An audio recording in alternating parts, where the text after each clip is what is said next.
to the professionals.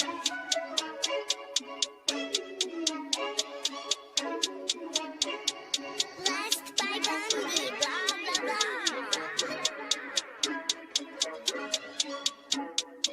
Started off with a bit, now I got coin. I see where y'all going. Been poppin' since Web 1, hella hoes on Web 2. I was living a dream, now I'm on Web 3. And it is what it seems, topping the pyramid schemes, I'm telling you. I'll sell you a percentage on Nebula. Shout out to Vince, yo, set it up. Surfing on the web and I'm shooting at 3. I've been goated when I got my G. I'm an alien boy from a different planet, yeah. So I got my drink, I'm riding in the 1920s Model T Ford. Call her Era Lord. Call me Levi, playing on the keys, boy. And I'm about to put my gloves on. If I said it, then I meant that. Yeah, I like that one, I'm about to get that. Crash that whip for the drumsticks, whiplash. I'm about to get them all. Are you with that? In a white boat, surrounded by blue. I want one, but I got a cop too. I wanna fly high in the sky, arms out wide, trying to soar from a bird's eye view.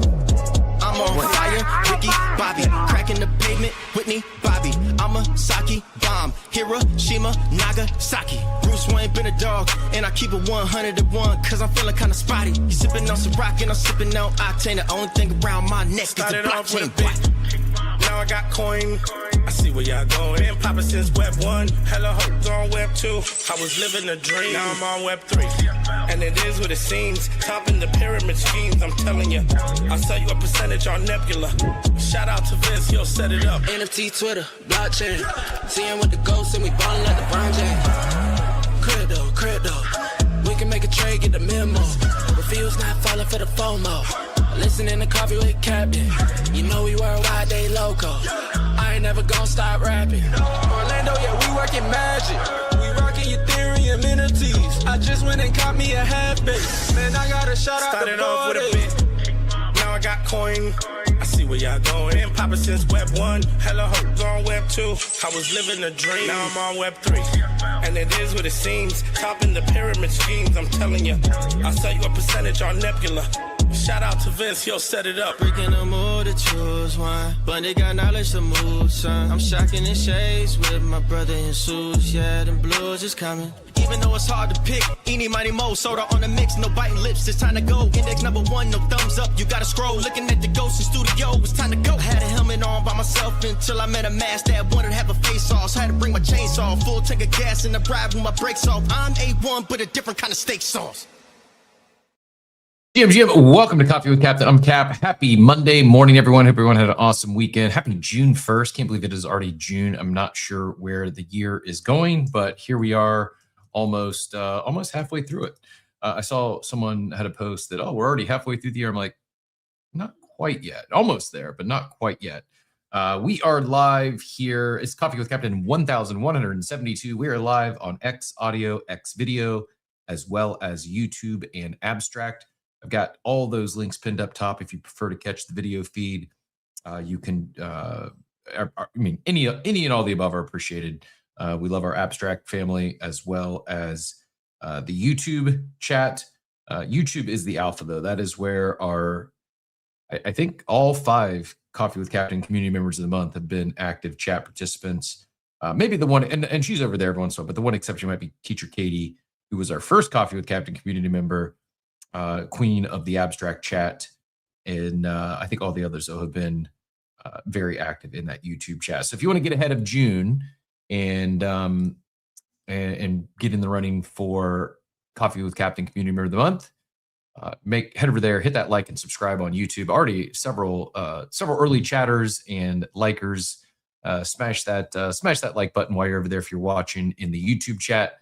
Greatly appreciated. It warms up that algo and helps us get one step closer to 500 subs. We are grinding our way, just a little over 100 to go, and that is the goal of the year. So we will not stop until, well, we're not going to stop when we hit 500. But MicroStrategy apparently selling some Bitcoin. Why they would sell $2.5 million of Bitcoin, I have no idea. Seems like a pretty drop in the bucket for their debt service and their, compared to their buys. I have no idea. It doesn't make any sense, but interesting. Beezy new. I just saw this in the chat. Joey just shared. there is they're calling it run to zero, the only place you can run the claw machine to zero. Every pull removes something, nothing gets added back. This is what makes the chase different. So real opportunity to hit on some, chase your grails and the odds increase in your favor. Every pull that someone doesn't pull, one of those chase items, it's only increasing your odds to pull said grail item. But before we get into, first of all, happy all-time high day to those who celebrate. Obviously, Hyper Liquid I'm talking about here.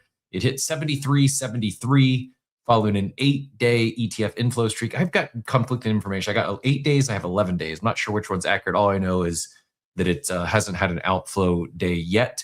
All in over 136 million absorbed, over 1% of the total market cap, and keeps cooking. I've called it back. I think when hype was around 40. My bold take was it was going to flip Solana. It doesn't even seem that bold anymore. It might flip it this week at current trends, but we'll get into that. We'll get into the market at large, and we're also going to talk a little bit about movies this morning. Maybe it'll start as part of the cold open, but I really do think it is very relevant to crypto native brands, in particular those that have built built IP with NFTs. I didn't really invite anyone on. We do have 3 guests lined up this week towards the end of the week, so be a full day on coffee this week. But we may have some impromptu guests join us today. I really thought of not only Pudgy, but I thought of Bored Apes building an anime series. I thought of Klanos really came to mind in all that they're building and expanding their IP outside of crypto and Web3. I thought of Chimpers, all these crypto native brands that are really pushing forward to, proliferate their IP, if you will, that was born here on chain.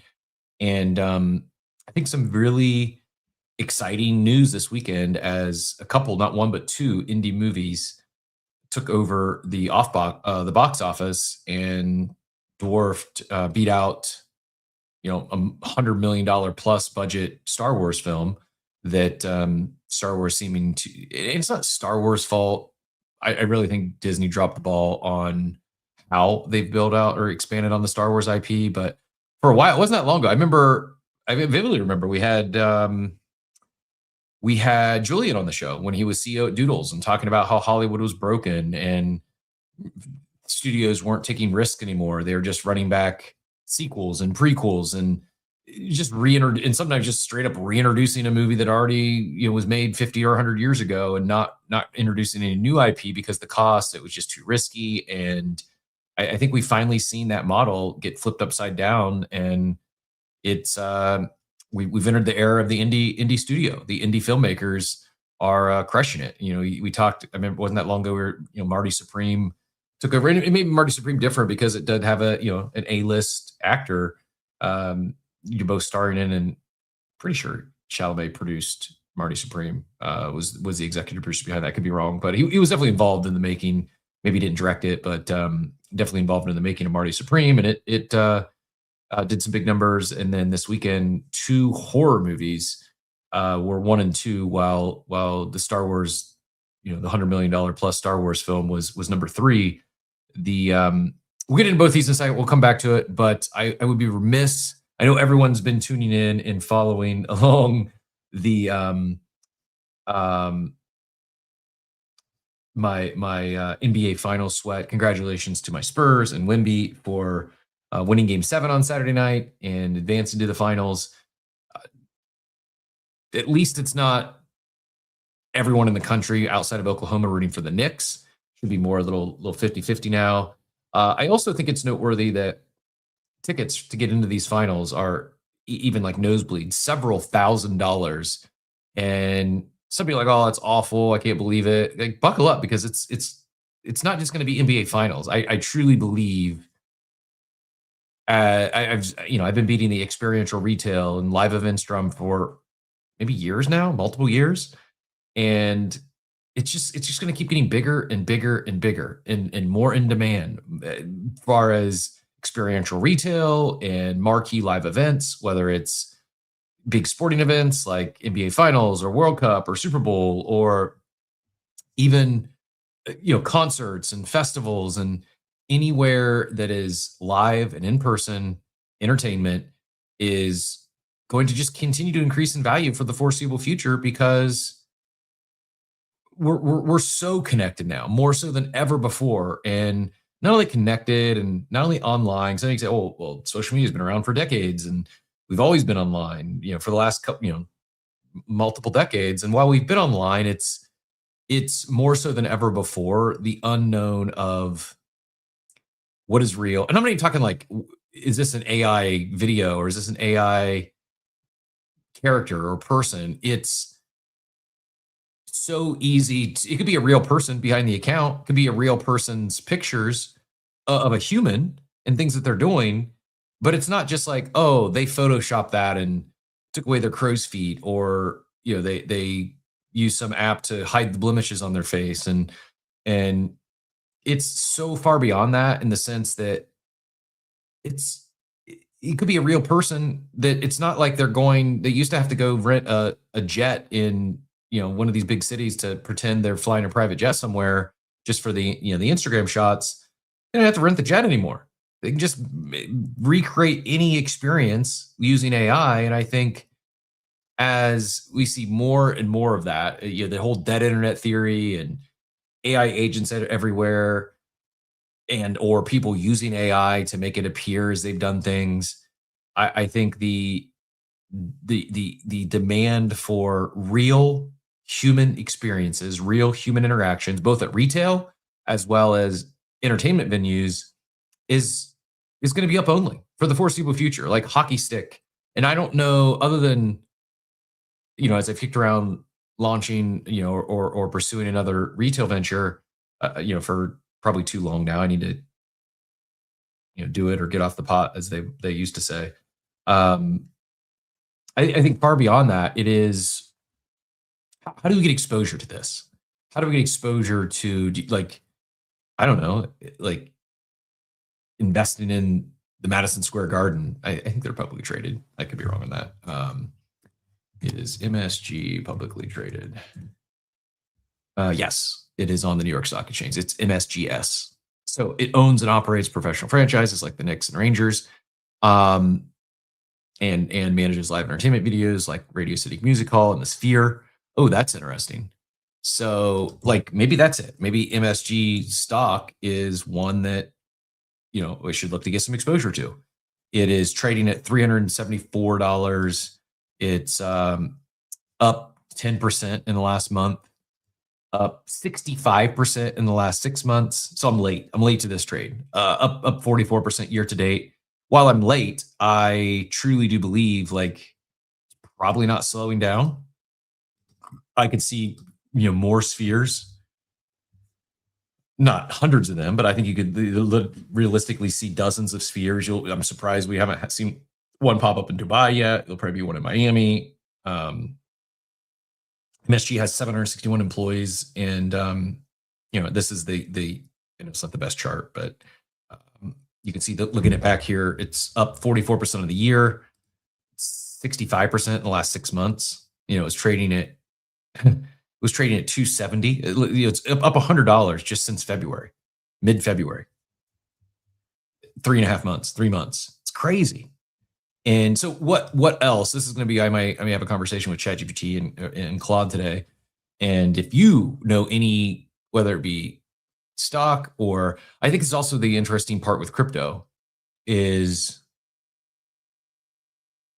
thus far, it's been the RWAs that have come on chain primarily, other than stocks, is collectible cards, things like Pokemon, and platforms like BZ having tremendous success. What we've talked about, brand coins, we talked, shared on Friday, Rec launched their affiliate program. My question is, like, when's the next wave of, and what makes sense? How can bringing something on chain make it better? My brain first goes to, like, loyalty reward programs and incentive programs.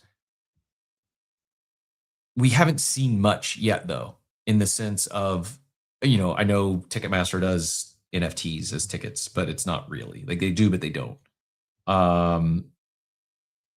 where is the intersection of crypto and in real life experiences, in real life events, experiential retail? I think this is just the beginning. I don't think it's up 60, 70% in the last handful of months because the Knicks playoff success. Is that having something to do with it? Sure, but it's not the main driver. It's just one of the drivers. Anyways, I really do think this is just the beginning.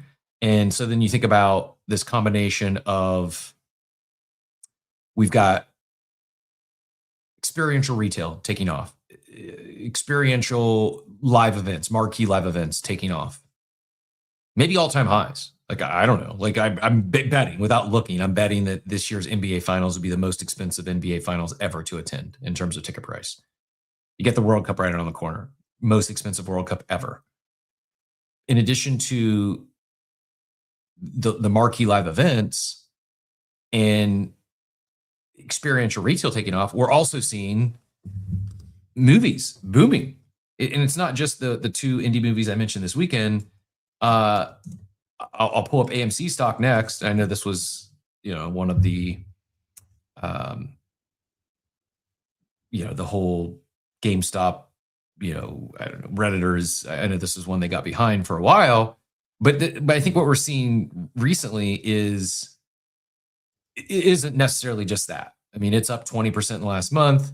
It's actually down. AMC's down 26% in the last 6 months. Year to date, it's up 7%, but again, had a pretty big dip from 6 months ago. I don't know enough about AMC if that's going to be the buy. I have no idea if that's a good trade here. 52 weeks high is $3.60. It's right now at $1.73. Seems a little more like that, just like pure number base, a little more value buy maybe than something like Madison Square Garden. But going out to the theaters, like, you can watch movies in the comfort of your own home. Movie theaters are having a comeback. And I shared some stats over the weekend in the War Room, like all-time high stuff from post-pandemic levels. There for a while, movies are done. Like, movie theaters are cooked. Well past the pandemic. We were talking about this with Julian not that long ago, and part of the reason was there was just no new IP. And I think in addition to first of all, AI is helping bring in a new consortium of directors and creators and wannabe creators and would-be creators that previously you had to have $100 million budget to even have a shot. Now we saw two movies. One was created for like $750,000. This is the two I'm talking about here are Obsession and, oh man, I'm drawing a blank. That was such a good movie. I haven't seen it yet. I am I want to, and I'm not a big like horror movie fan, but just because of their Backrooms and Obsession are two that I do really want to see. And I don't want to misspeak on the number, so I'll come back to him here in a bit and pull up actual, because one of them was created for like $750,000. And that's getting Obsession was the one that was a $750,000 budget. It's already grossed $148 million. It's looking at projecting like 280 to 330 million on a 750. While it was created for a $750,000 budget, it's not quite the full picture because they sold. I think it was TIFF, where Doodles had their premiere at 2 years ago. They introduced this indie movie, introduced Obsession at, I'm pretty sure it was TIFF, and they sold the worldwide rights for like $14 million. So they turned $750K into $14 million, and then the company that acquired the rights have pumped like $50 million into distribution. So it's not exactly had this success for just $750 million. There's been a lot more poured into it. But the whole point is, it was created like zero to, the film film premiere from $750K. That's crazy. Oh, by the way, the two directors of both Obsession and Backrooms, they're YouTube stars. One is like 20 and the other is 26 years old. Like literally we're seeing Hollywood get flipped upside down by a couple YouTubers in real time. And you may say, well, what does this have to do with crypto? What does that have to do with markets? I think everything. I think it is, if I'm on the Klanos team or the Doodles team or building that, anime out for Board Ape Yacht Club or a Mizuki, or like there's more hope. You have more reason for hope and optimism now than probably any time in the last 5 years. There's stuff that we haven't seen before. And another flyover, and we'll dive into all these things here in a bit. So I appreciate you bearing with me as I jump around an extended cold open there on basically not even really cold open, but setting up several topics today. We'll get to Joey here in a second, see what brought him up. We'll maybe hit a little bit on NBA Finals, but probably not too much. We'll wait till that gets kicked off. I couldn't even tell you when Game 1 is actually. And then, also very newsworthy. China's woken up, at least as it relates to Board Ape Yacht Club. You want to talk about NFTs and in the space starting to really hum. There was a big angel investor that bought a gold ape for about $200K over the weekend, and you see Figgy heading on his Asia trip, and mutants up 15% on the day. Apes are down 1% or 2%. Mutants up 15%. I really don't know what's driving it, other than seeing a lot of movement and a lot of momentum coming out of Asia. I've gotten more Asian apes following me in the last, I don't know, week that I was aware of over like the last year probably.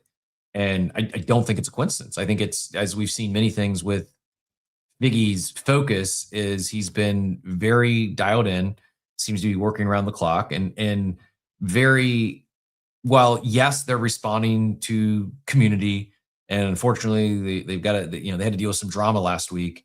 It really is like a blip in what he's been working on, and he's come in with here's like, I don't know, 5 or 6 things that we really want to do. Here's things we're going to knock out. And then simultaneously, someone from we should have this Grail's OTC desk, and they ship that in a couple days. Oh, we need a new sales bot, and they ship that in a couple days.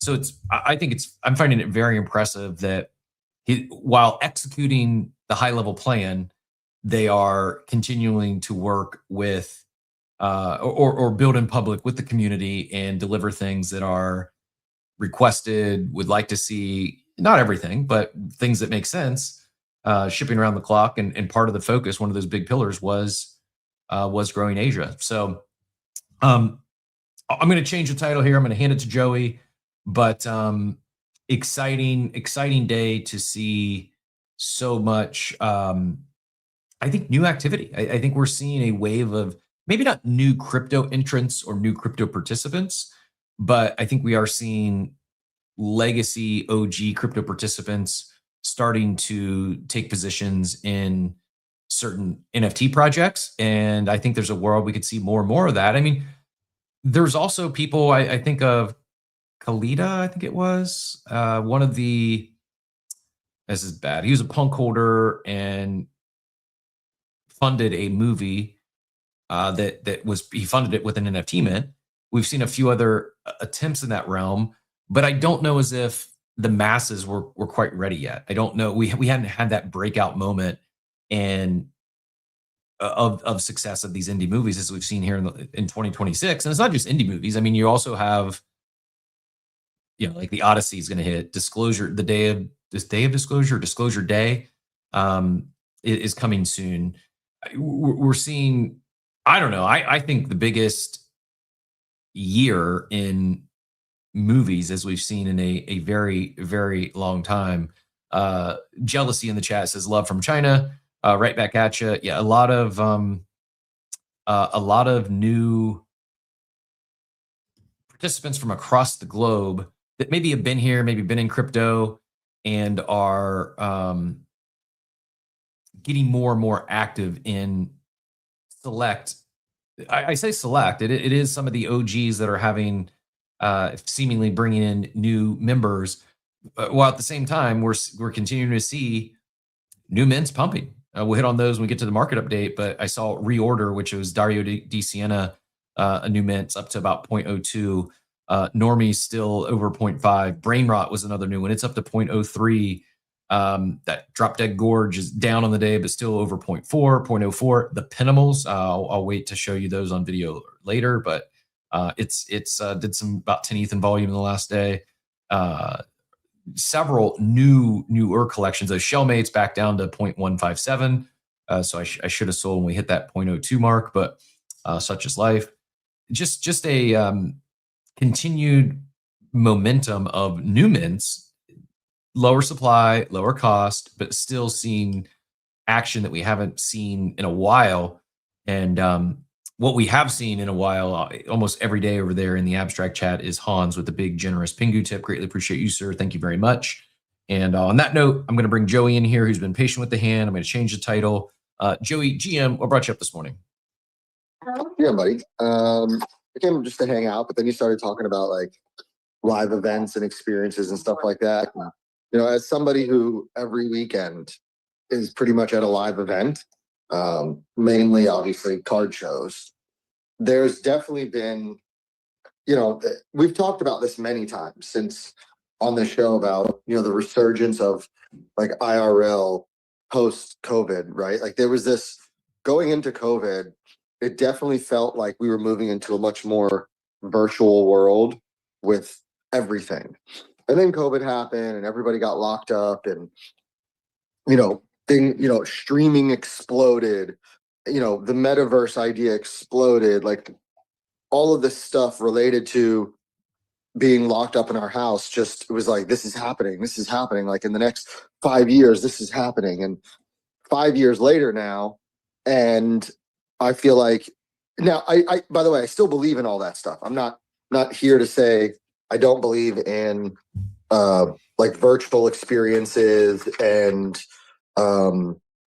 you know, all the the streaming and all that stuff. It's a massive market. But 5 years later, and it feels like the biggest resurgence has been IRL stuff. Like I have people on my timeline every day posting about, you know, going to concerts and going to festivals and going to card shows and everything is in person, you know, live and it's so cool to see. Like yesterday we had a kid walk up to our table.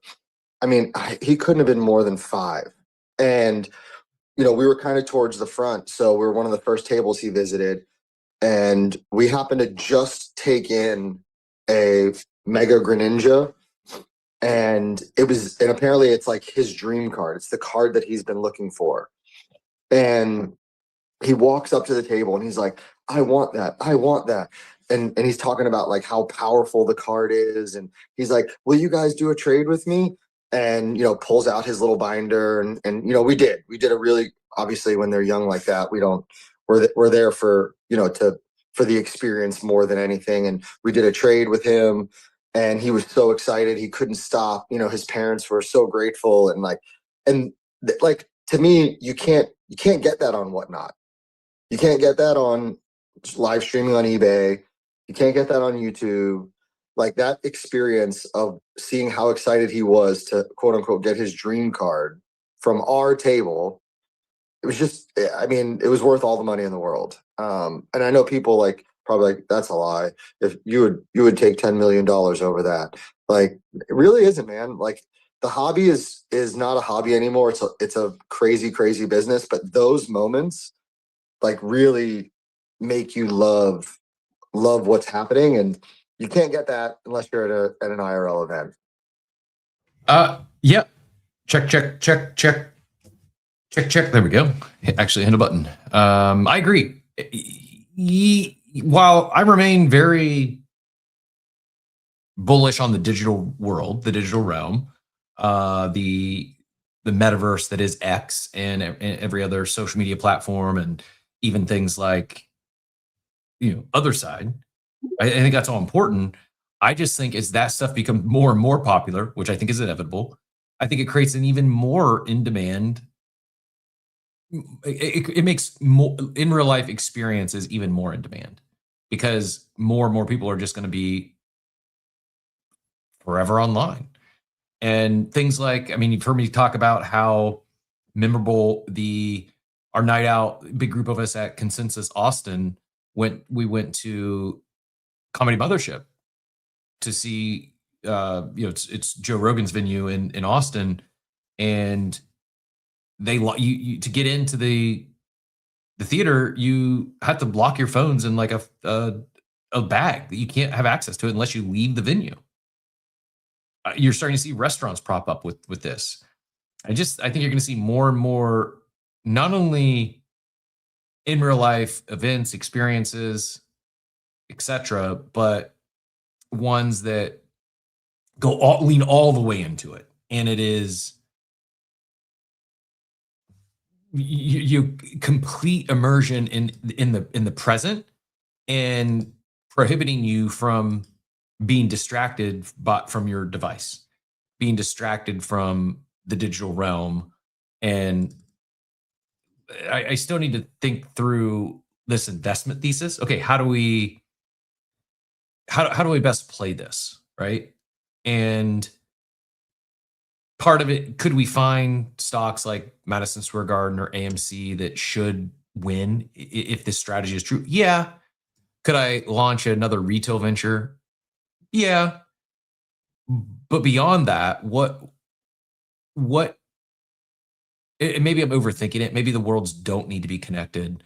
But I do think we've yet to see anyone really execute the real world connected to on-chain. Yeah, that's what I want to talk about, because I feel like the Bored Ape Yacht Club has the perfect storm brewing to connect the IRL to the digital, being that they have the other side, and then the club and being IRL is like a huge thing. And like there's like this intersection there, and you know what I mean? Like I think that there's just I don't know how it happens, but I think it happens because for somebody that hosts live events every single weekend and goes to them as well throughout the week in a digital playing film, there's like this like emotional intelligence that makes you feel like you're gathering real world, even though whenever you shut that computer screen off and you close it, you're by yourself.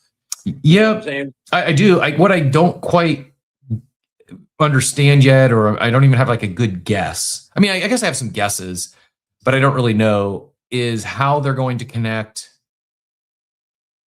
the Clubhouse experience on chain. By the way, it's June. Other than Ape Fest 1, I think this is the latest we've ever had a Ape Fest announcement. We still have no idea where Ape Fest is going to be. Some people are saying Japan. I think he's making his Asian trip now. Maybe that's in range. I think it's going to be Miami. I'll double down on Miami. They said Japan because Garga went on vacation earlier this year to Japan. I mean, and that's the MO. Like every year they've done it's not just like on a whim. They do a really deep scouting and several trips usually to the location to finalize everything before they even announce where it's going to be. So that's possible. I think if it's not Miami, I think it's probably Japan would be my guess. If it's not Miami, it's going to be somewhere back in now. Hong Kong Ape Fest was a smashing success. Following Hong Kong, then they did Lisbon. So they did 2 in America, Hong Kong, Lisbon, and then back to Vegas. So you could, whether that cadence continues or not, if it does, if it's 2-2, Asia, Europe, America, Asia, Europe, then this year would be back in America. And I think if so, it's Miami. But if you could also say, well, year 1 and 2, it was so early in the life cycle, they hadn't thought that out yet. And it's actually, the cadence is going to be, the rotation is going to be America, Asia, Europe, America, Asia, Europe, America, Asia, Europe. Then this year would be Asia, following Vegas last year. And I would love one in Japan. So I'm good with either of those. I know someone threw out like LA. I really don't want to. This is going to sound really weird, but I truly would rather travel to Asia and go halfway or all on the other side of the globe. I'd rather fly for 20 hours than I would to go to the West Coast and deal with West Coast time. For me, it's easier to adjust. I know it sounds really weird. It's easier for me to adjust traveling much further, completely different time zone, and than it is to go deal with the West Coast. And It's a me thing. I appreciate all of our West Coasters who join us bright and early in the morning. Appreciate you all. It's just not my journey. Go ahead, get back in here, Machiavelli. Yeah. Real quick before he goes, I had a question for both of you guys. Do we like, and this is an honest question, do we really need to connect like the digital world and the IRL stuff? Like, I hear what you're saying, Machiavelli, about how, like, you know, the Board Ape Yacht Club has the best of both, right? They have the clubhouse that they're launching in Miami, and they have other side. But like, does there really need to be a connection? Not everything. Joey, it's people. People are the connection, the shared purpose, the lightness of the whatever it is that you're getting involved in and all that stuff. Like, regardless, no matter what, because people are involved and there's purpose, there will always be a connection. And I think that that's the missing link from the digital to the IRL, is like when we lean more into that relationship building and the emotional intelligence that it brings, not only do we get from the IRL experience, but is very, very present in the digital one. I think that really what connects them, and you're seeing it right here on the stage. We've seen it throughout the club and through its total time, because it's global. It's the people. Yeah, I agree there. It is the people. And does it need to be? Does it have to be connected on chain or even online? No, it doesn't have to be. And like the on the very far spectrum, from if you got always online and metaverse only on this end of the spectrum, and here is I'm living off the grid, I'm not going to interact with any other humans. Both, you're going to have both, but I think really where it probably meets is, because if you think about like most in real life venues, in real life experiences, there's some sort of app or, you know, traditional loyalty program or Facebook group or even something as simple as a newsletter. By the way, if you've not yet subscribed to Coffee with Captain, head over to coffeewithcaptain.com, drop your email. We'd greatly appreciate it. Or you can just simply scan the QR code up top and it'll take you right to the email newsletter sign up. You've got those like very traditional, and I'm getting a little bit of lag on my video. If it gets buggy or if it cuts out, let me know. By the way, GM to everyone that is supporting the video feeds, from Draven to Blockmage, Absolute Zero, Mike Campbell, Machiavelli over there on YouTube, Red Reviews, Web3 Warhead. We got Dupes tuning into the X video feed. Appreciate you. We got Poet Babe over there. She rocks out in Abstract as well as YouTube now. Double dipping that nice. I'm pretty sure that's an NPC on the PFP there. We got Corona, Osiris, and Nukes. Hello, everyone. Appreciate you all supporting and warming up the chat for us. But yeah, I think that it probably, instead, where I see this going, the thesis here is it's both. To your point, it's, do we have to have on chain? Do we have to have some sort of online connection? No, we don't have to. I think we will. And I think where that, what we haven't seen is a perfect or a really well executed on-chain connection. Like we've seen, it's still just kind of defer to the way it's been. And here's download this app and join our loyalty program, or subscribe to our newsletter, or join this Facebook group. And those are fine. I just think there's another level to it. If you're, obviously Machiavelli very passionate about everything that's being built in the other side. Might that be a home for some? Yeah, I think it could be. I don't think that's going to be the only connection point. And I think what I think, because part of the reason is, do people want to interact in person? Is that like, let's just assume for the sake of today's conversation, if anyone really wants to push back and say, no, this is just a blip in the map, or this is just a blip, and the stuff you're seeing with these indie movies and the theaters coming back, and the crazy prices on finals tickets, it's going to go back the other way. It's going to regress to the mean after this. It's just some sort of one-off blip. Maybe vibes don't lie, and I think people want to gather again. I think that like forcing everybody indoors for COVID and stuff like that, like while everything was kind of consolidated and stood back, like once you let it free again, the human spirit is out. Like people love to gather. We are very much tribal in nature, and I wanted to throw my opinion in for the topic of Ape Fest. because I want two choices. I want Beeple Studios. Like I would think it would be dope. That's the other one I've heard a lot. Yeah. That's if it's not Miami and it's on the East Coast of the US, I think Beeple Studios would be very much in range. If it's not going to be Miami, I think Beeple Studios is very because Adam Whitefoot has a place that he's a venue that he's just acquired and looking to convert into a studio gallery, but it's not going to be ready yet. But it's not going to be ready yet. Not for I don't think anyways, not for this year. No. Whereas Beeple Studios has hosted many events. That could be a possibility, although I guess if I were to push back now. So Art Basel with the digital art installation at Art Basel with the Board Ape Yacht Club. Like I could also see something like that happen because of like the impact that was made last year. And I think that we would have an opportunity, being that the yacht club is from Miami and it's huge part of the digital art culture and stuff like that. Like that, we could have a significant impact on Basel. Yeah, I do think it could very well likely be the week before or after Art Basel. You know, to be adjacent to Art Basel. I don't think it'd be right during the peak Basel traffic, but I think it could be very well adjacent to it. But I think what's still missing is how does. And I'm missing because I don't know yet. They maybe have already thought this out, but how does the clubhouse connect attendees to the NFT? How does the clubhouse connect to other side, to ApeCoin? I don't know. Could you pay an ApeCoin? Yeah, but that's not really what I'm talking about.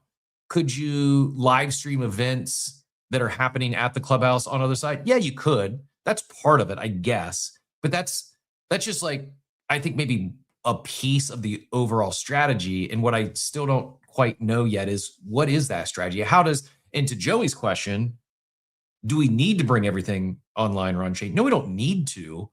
But when we should is when bringing it on chain could unlock things that aren't possible off chain, or they're possible, but it's just better on chain. And again, I'll go back to loyalty and fandom, and there's not just within the Board Ape Yacht Club, but what that could unlock for third parties and sponsors. And there's a lot that we've done there. Part of it because it's easier to track fandom and easier to authenticate. Hey, these are real fans, not just one human that's got 100 bots out there trying to get the next ticket to resell it. You know, I think part of it is the infrastructure layer, which may not be sexy or exciting, but I think is inevitably going to happen.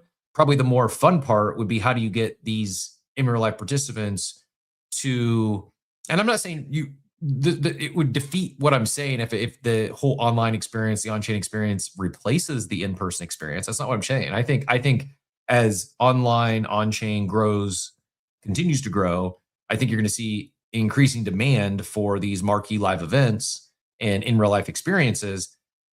So then how does it enhance it? And I think part of what it does is, you know, you go to the NBA finals. Well, if let's say you're going to go sink, I don't know, at this point, 50 to 100 grand and just getting into all 7 finals games, assuming it's a 7-game series. Spurs in 5, by the way. But let's say for hypothetical purposes, it ends up being a 7-game series. You want to get into all 7 of those games. You're going to drop probably 30 grand or more, even for nosebleeds. Now, and that'll stretch out over a few weeks. What about the rest of the year? I think this is where on-chain and online, you know, the metaverse of the world, I think this is where the connection occurs, is the stickiness, is keeping that community together to where it's not just, oh, they celebrate, and in the case of the Knicks, they can celebrate and have fun at an NBA Finals once every 26, 27 years. No offense, Knicks fans. How do they keep that excitement, that momentum, that camaraderie, that sense of togetherness? How does, you know, a movie like Obsession or Backrooms? I don't know why I can't keep forgetting the name of this other movie. Obsession and Backrooms, yes. How do they come, they love it. And part of what you're seeing, part of the success is word of mouth. People that go, they see it, and they're talking, friends, family. I think I don't know exactly. If I did, I'd be shipping it right now. I think it's going to happen, and I don't know exactly how. But I think about, okay. Yo, I can help you out, Cap, if you want. Give me a sec. Gen Z, this is just, I'm reading global box office here. This is following this weekend. Gen Z has just sent Hollywood a very strong revolutionary message. For the first time in this century, 2 indie films took 1 and 2 at the summer box office. Around 80% of Backrooms and Obsession are under 35. They want new ideas. Example, not every love story is a romance. Young people don't want the 30th Scream adaptation. We don't want some boring reunion movie or the 3rd reboot of a franchise. We want new and creative ideas, and Hollywood just stuck their fingers in their ears until the money finally woke them up. So you've got massive success in the box office for 2 indie films, majority of which people are attending are under the age of 35. The majority of which those people are chronically online. So how do you, right now, today, there's a lot of individual conversations happening. A lot of younger millennials and Gen Z went and saw one of these 2 movies or both these movies over the weekend, and maybe they make a Facebook post or an Instagram post, or they're here on X, or maybe they're at work this morning around the water cooler. They're talking to 4 or 5 coworkers about these 2 movies. That's one piece of it. But then what? How does Obsession and Backroom continue that fandom? How do they turn Obsession and Backroom into a franchise where there is a sequel of again, new IP, not the 30th remake, or there is Halloween costumes, there is vinyls and toys and everything that, that you see go with these successful franchises. How do they keep that same base of customers? Because unfortunately, unless I'm missing something, Obsession and Backrooms, they don't have that customer information. They don't know who bought those tickets. I don't think. I mean, AMC is probably the closest to it, but it's been a while since I actually went to the movie theater. I don't even think you need to register like an email or account or anything. You just go and you pay with cash or credit card. And could they track back your credit card information to you? Yeah, but that's not like a real community building program. I think that's my point of what's missing is how do you take these in real life experiences, whether it's at the movies or the NBA finals, and create group fandom around that? How do you pull together your fans in a community like we've seen so many be successful from a grassroots effort here in crypto and Web3, and in particular with NFT PFPs now they're long running communities, 5 years plus for many of them that has there been churn and people coming in and out? Yeah, sure. But you also see a lot of the same people that have built deep relationships inside of these fan groups. And I think that's, without knowing the exact how-tos, I think that's what we see, this connection, this merge of the in real life experiential live events connected to on-chain or connected to, I don't know about AMC A-List. You need to educate me.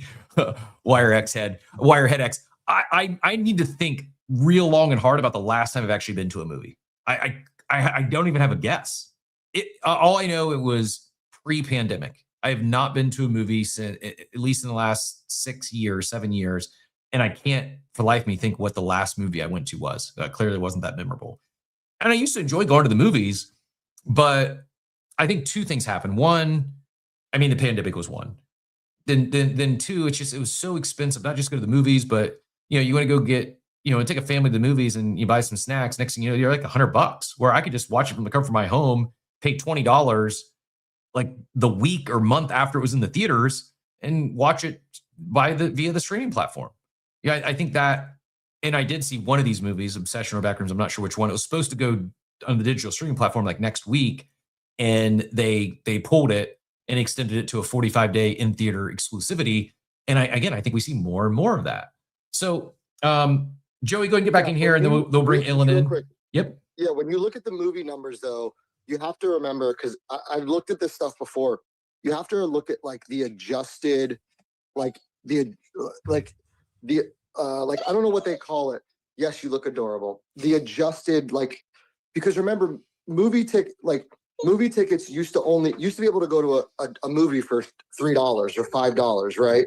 So like when you look at like the revenue being generated by these movies, right, and how much money is being spent, you have to remember, like you just said, a movie ticket now is like $18 just to go. So while yes, these movies that only cost 750,000 or $1 million to create are doing incredible numbers, it's not just like, you can't just look at the fact that like, oh, movie ticket revenue is up. So I have looked at it where like they compare it. I hear you. I hear you. With if we're going to compare things to like, I don't know, like the late 90s, early 2000s, yes, the attendance. Even pre-pandemic, movie tickets were only $8 to $12. So right? Attendance may be down if you look back to all-time highs attendance, but the trend as of late, let's say over the last couple of years, is way up.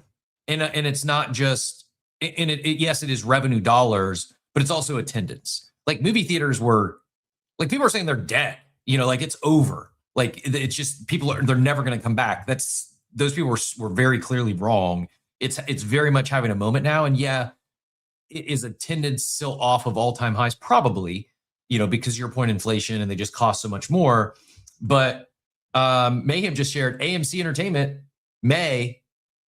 highest attendance, not dollars, not revenue, highest attendance since 2019. And I think that matters more to me than like the revenue numbers, because you can skew the revenue numbers based on the cost of inflation, but that attendance number, that's huge that they had that many people go to movie theaters in May. And look at the first comment at movie theater. This is probably a bot, but at movie theaters, who the hell's going to the movies to watch the crap we have out now? That's the point.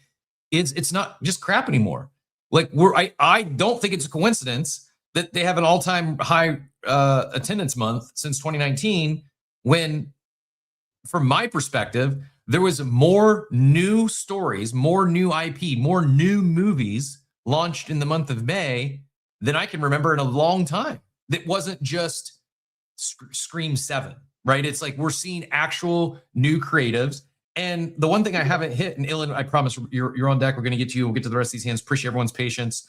I'm really excited to get Mike Campbell's input on this, as while maybe not a filmmaker, in that world, and knows a thing or two about comms, marketing, and what might be sending these people into the movies. But I really, Drew, I don't know why we're having the connecting issue here, but there we go. I think it worked. I was gonna say we may have to have you take a lap, but I do think that it's not a coincidence. I think the reason they're seeing record highs is it's new stuff. There's something else there that I don't quite have a finger on beyond just the new movies and stuff that's entertaining. Maybe part of it is YouTube. And while they don't have an NFT community per se, whether they're not on chain, or they don't have that sort of, they don't have a Discord per se. The one common thread of these two young, early 20 filmmakers of Obsession and Backrooms, they're YouTube stars.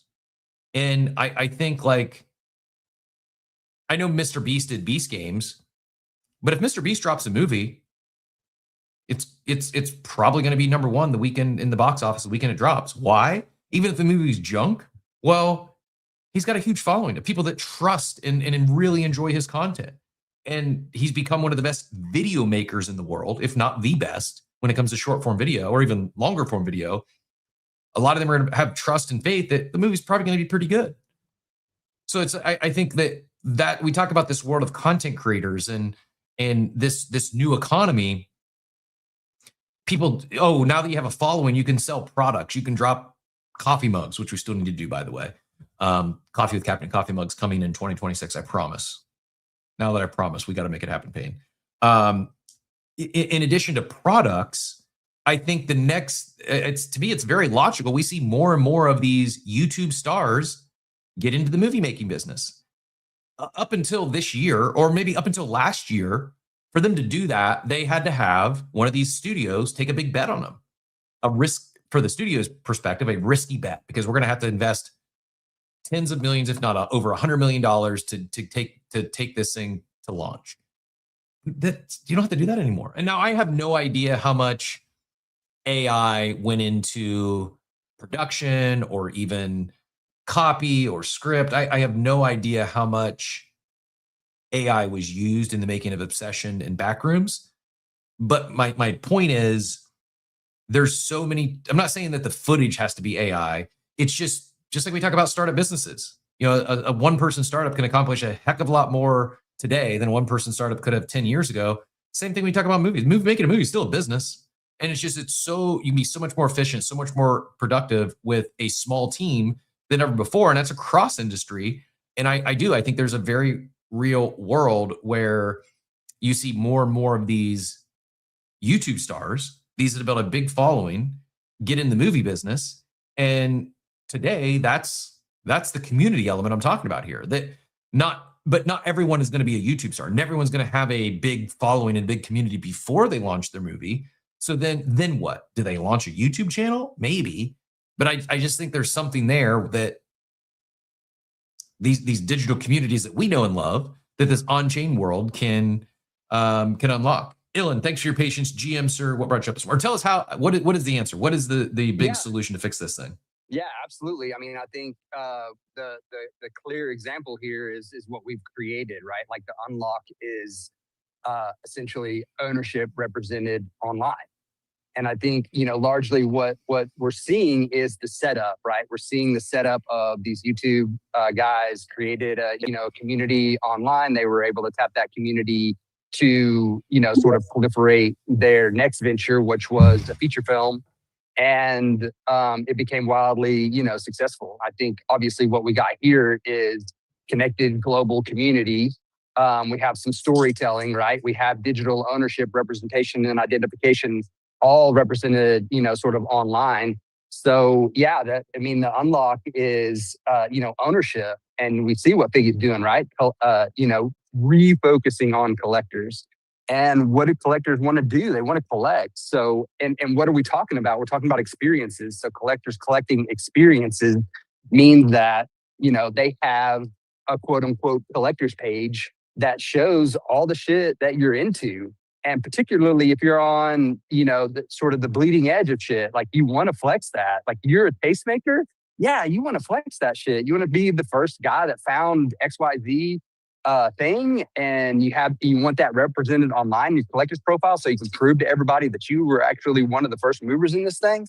That's what we have in blockchain. And I think obviously, like you're talking about the investment thesis. You think Impinge is one, like they create the NFC chips, and if you put for cheap, right, super cheap, you put an NFC chip in anything, you enhance the collector's experience already by creating a digital representation of the fact that you were there at that point in time and experienced that. How do you build upon that? Well, you represent it online. You have it on the blockchain. You can connect with other people that were there. You can have conversations about that. And I think the real unlock, right, is not just the ownership of the experience, but the ability to build on that, right? Is not only were you there, but you were able to tap into everybody else that was there, and you're able to see everything else that they're like into, right? And sort of, advertising agencies have known all this shit for a really long time, but that's behind a veil. If you're able to curate that yourself and put that out, on say a collector's profile, that's going to be absolutely huge. Yeah. And so you get this interconnectivity of all the communities and all the experiences that you curated, right, in your life, and you have more than an identity that's innate. You have an identity that is much more broad, and you have the ability to connect with other people in much more meaningful ways. And that's another thing that that we've sort of lacked post-COVID is the ability to, authentically connect with other human beings, in meat space as well as online, right? And if you have somebody that you have a lot of shit in common with, and you're able to tap into them, then you immediately create a friendship. Like you don't have to go through like, all the, rigmarole of trying to, figure out who they are and blah, blah, blah. You already know that they're into so many different things. I mean, I think, this is the confluence of factors that comes to a head that we've been on the forefront here in sort of NFT space, but that sort of proliferates out into other experiences that people that aren't in an NFT space can begin to understand, because they went to Madison Square Garden and the ticket had a NFC chip in it, and now they have a digital representation of that. And they can connect with other people online, like that dude with the Greninja. Like, he has an NFC chip in his ticket to that card show, and he has now on his blockchain or on his collector's profile the fact that he went there, he collected that Greninja there, and that now he's saved that memory essentially on chain, and he can add it to his collector's profile and go back and look and say, I remember whenever I had this dope experience and I traded this for this Greninja, and you know what I mean? That's meaningful. That's meaningful connection. And these memories now in this digital space are so ubiquitous, right? They're just like, you take a shit ton of photos on your phone and you never look at them again. But if you can sort of extract the real cream and collect that experience in a meaningful way on like a collector's profile, I think that's been the killer app for a really long time. Something that Zuki that did really, really well. Yep. And Bored Ape starting to do. It's going to be that the real unlock. And I think, companies like Impinj that are creating that IRL, the digital sort of link is the investment thesis. Yeah, no, good takes. I agree. Like proof of fandom, that seems like the lowest hanging fruit, right? The collector profiles, that seems like such a, I don't want to say low lift, but that seems like such an obvious, right? Like that seems like, and I can't help but think like some of the reason that we're not seeing it yet is because of the hype cycle, the first, like in 2021, when NFTs took off, and so many brands came in with just either no strategy or the wrong strategy and tried to over hyper financialize something instead of simply leaning into proof of fandom. And I mean, if you think about it, NBA Top Shot had it, like they had it so right, and yet, or they were so close to just nailing it, and yet just never got there. They didn't connect the in-arena experience to the moment, at least fast enough. They may have something out now, but they kind of missed it. And I think then, so everyone thought, oh, then the NFT's got a poor reputation, or that's a scam, or it's like, no, it's technology. And there's, we're like one big franchise or one big success story away, I think, from it becoming the norm. It just makes sense. I saw a post, I'm going to pull it up here on the screen in a second, from OG Shoots, and OG basically said, I'll summarize while I'm looking for the post here, but basically said that, I didn't, there we go. No, I liked it. I can find it. Says, I saw Obsession on opening night and immediately showed it to as many people as possible. Says, so many people DM me and say I put them onto Obsession. I was extremely early to it. It was easily the best movie I've seen in years, and I can't imagine watching this movie and thinking anything else.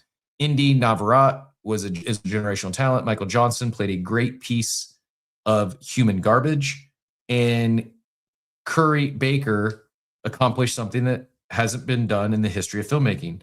Made a horror movie you want to see in the theaters 2, 3, 4, 5 times. This is a quote tweeting a post he had on May 16th that said, immediately go see Obsession. The movie is unnerving. You'll be terrified to be near your significant other. Quote tweeting Easy, who said, I haven't been terribly excited for a movie in theaters in a while, but today I'm going to see The Sheep Detective and I'm genuinely euphoric. It was so good. Cap, you're saying The Sheep Detective or Obsession was so good? They were both really, really good. So I liked where I think is the opportunity is, yeah, proof of fandom would be one thing. I mean, OG clearly proving his fandom here, quote tweeting something he said on May 16th to prove that he was early. Go see this movie immediately. and then kind of victory lapping. Oh, I not only am I was early, but so many people DM me say I put them onto it. I was extremely early to it. Like, I guess your Twitter post or proof of fandom, right? That's like always. But what my point is, there's something else there that's not been introduced yet. That it's not doesn't have to be just an X post. Like there could be, I don't know. We've talked about concert tickets, you know, Ticketmaster putting tickets on chain. I don't know as if like movie tickets on chain is I don't think that's the answer. But like this idea of a collector profile, there's a lot of people that are deep into movies. Shout out to Wirehead X, who educate me here a little bit. Film, Twitter, Film Talk, Letterboxd are pretty huge for Gen Z and millennials. A24, Neon, Blumhouse are the new studio models killing it. I could see very much so this idea of a fan profile, proving things you were early to, both from an artist, entertainer, and even movie standpoint. But then I think the real thing that gets me excited is what Ilan hit on there as far as ownership goes. Like imagine if not only OG in this example had ability to prove his fandom beyond just an early Twitter post, but was getting 1% of every ticket dollar that he referred, right? Was getting, whether it's a referral program, an affiliate program, or even better yet, back to NFTs as a fundraising model. I know you can't sell security, at least unregistered, but that model where I'm just going to use example. They're not saying this, I'm saying this. Imagine that the next big animated blockbuster hit is Claynosaurs. And everyone that's holding the Claynosaurs has equity in their platform Hibu and end up sharing 10% of the revenue they generate with holders. All it takes is one massive success story coming out of the NFT space like that, and a lot of people are going to be looking at it as a fundraising mechanism, and then shared. It's not just building in public, and I don't think it's a scenario where you're going to like crowdsource the movie plot or the what do you call it, the screenplay. But I do think there is potentially an opportunity to share in the upside by those that were early, those that you supported, those who helped you bootstrap in this example, that 750K. Like that's really exciting to me. And I think as the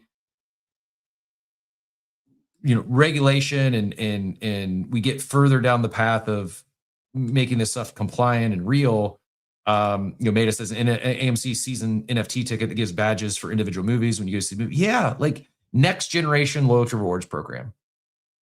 It doesn't have to be a lifetime pass. You can do a season-long pass. You can do an annual pass.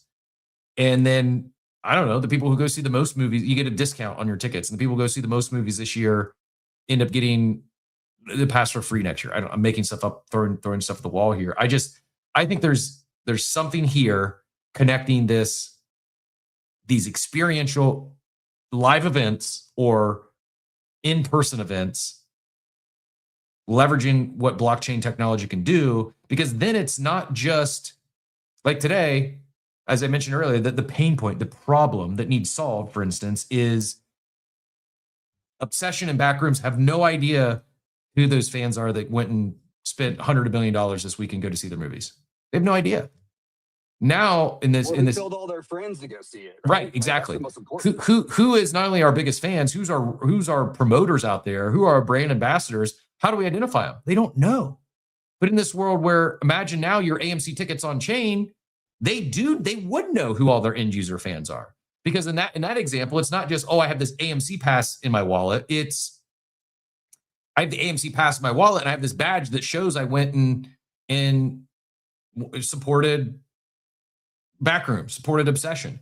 Not only did I go myself, but I shared my ref link that's connected to this. You could see that 12 other my friends who also are in the program now, you can see I was a direct referrer of them.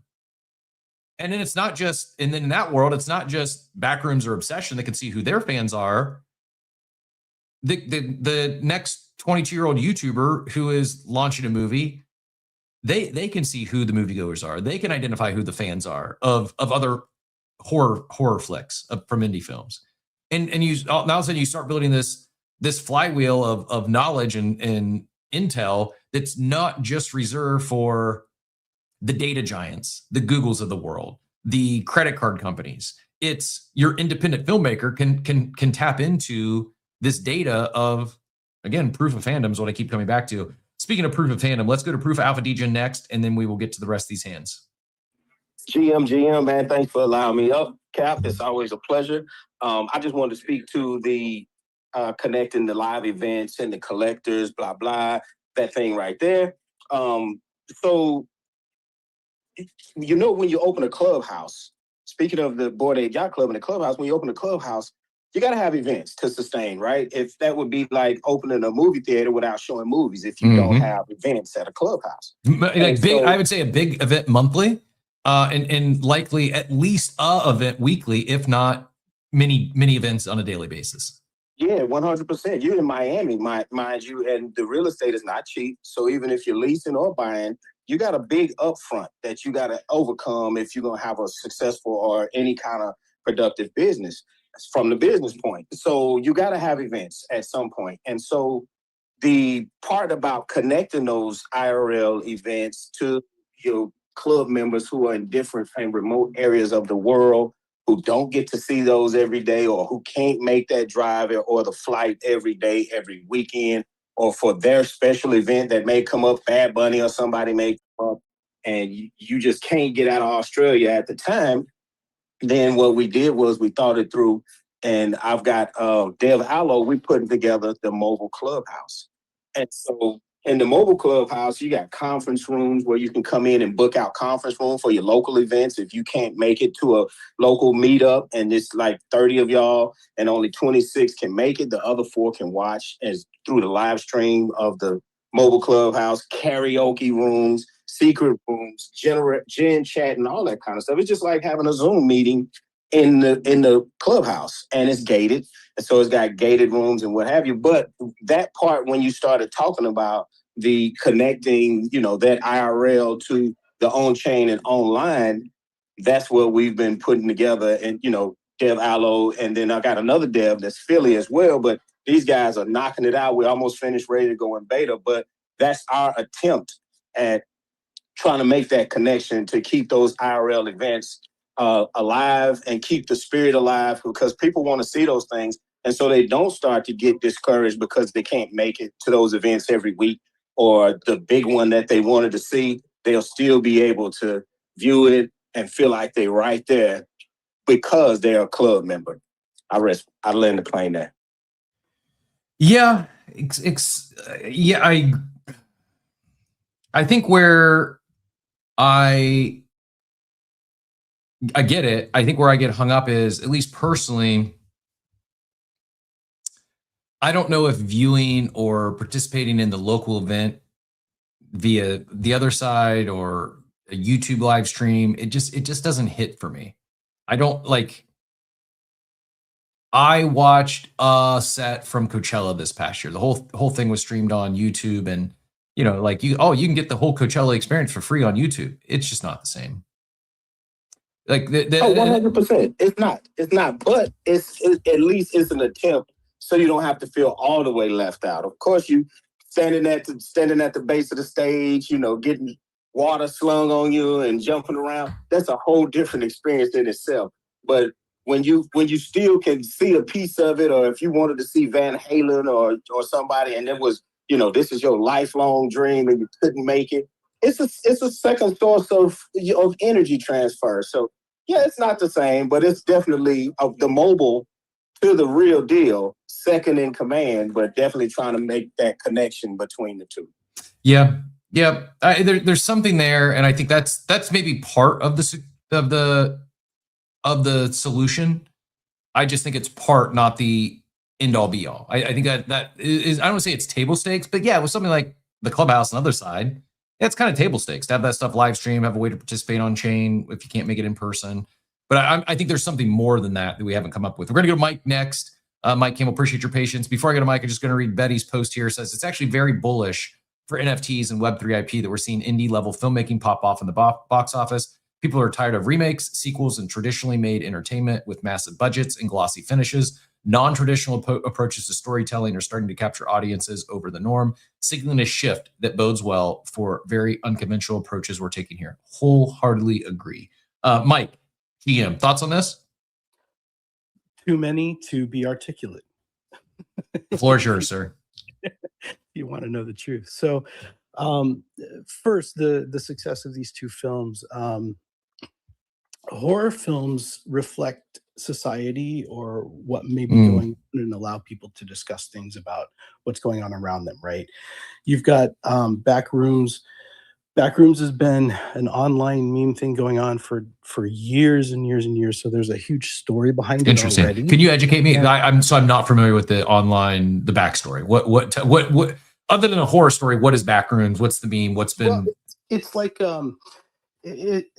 it's like going into a void space that there aren't humans there. There are other things, and she's trying to find. I think I haven't seen it yet, but I think the therapist is trying to find her therapy patient and find him in these void rooms and stuff, which, on a surface level can be the internet, can be something like that, right?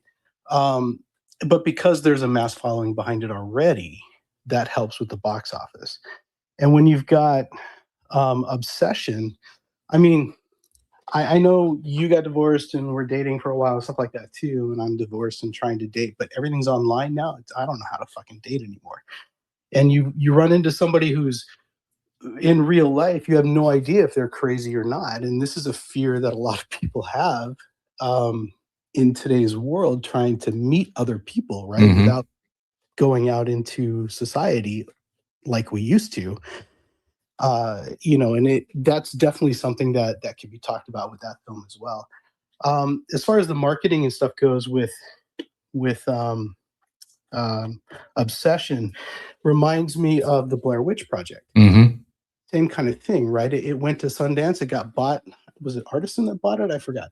But they poured $30 million into it to make it viable for the movie theaters, and created a web presence and a backstory and all this lore that went behind it. And they completely changed the storytelling that started the whole thing.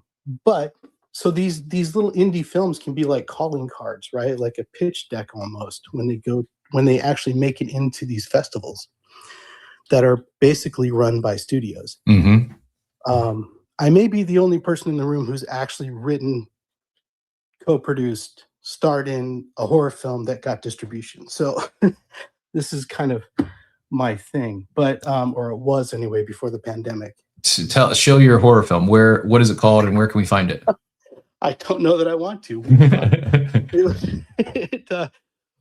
Pirate Bay is what killed us, honestly. So that's how old it is. We made it in 2012, and it was Pirate Bay that killed us. So technology killed our distribution. We got distribution, which is a monumental achievement. But I remember our sales agent saying, what do you want to do? I'm like, we want to sell it outright, not have piecemeal money come in from territories all over the world. And he's like, yeah, 2 years ago, you could have done that. Now everybody has a camera. And I could call Korea and say, I've got this horror film, give me $100,000. And they say, okay. Now they're calling me saying, we got $10,000. What do you have? And it changed, right? Technology really changed it. As far as technology with NFTs and stuff goes, it's interesting. Raising money for an independent film is a lot like calling your dentist and saying, hey, do you have some money you can invest in this? This is what we're doing. And, the glamour, the lore of Hollywood, people want to be involved. It's kind of fun. It's something to talk about at parties. So you could go to a bunch of different people to raise money to help fund what you're trying to make. Obviously, you can't do what studios do and put $100 million into it, but you could put $500,000 into it if you have enough people that are willing to invest.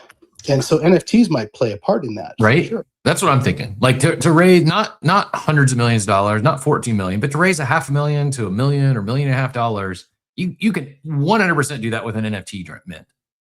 You can bootstrap these movies with crypto, fundraising on chain.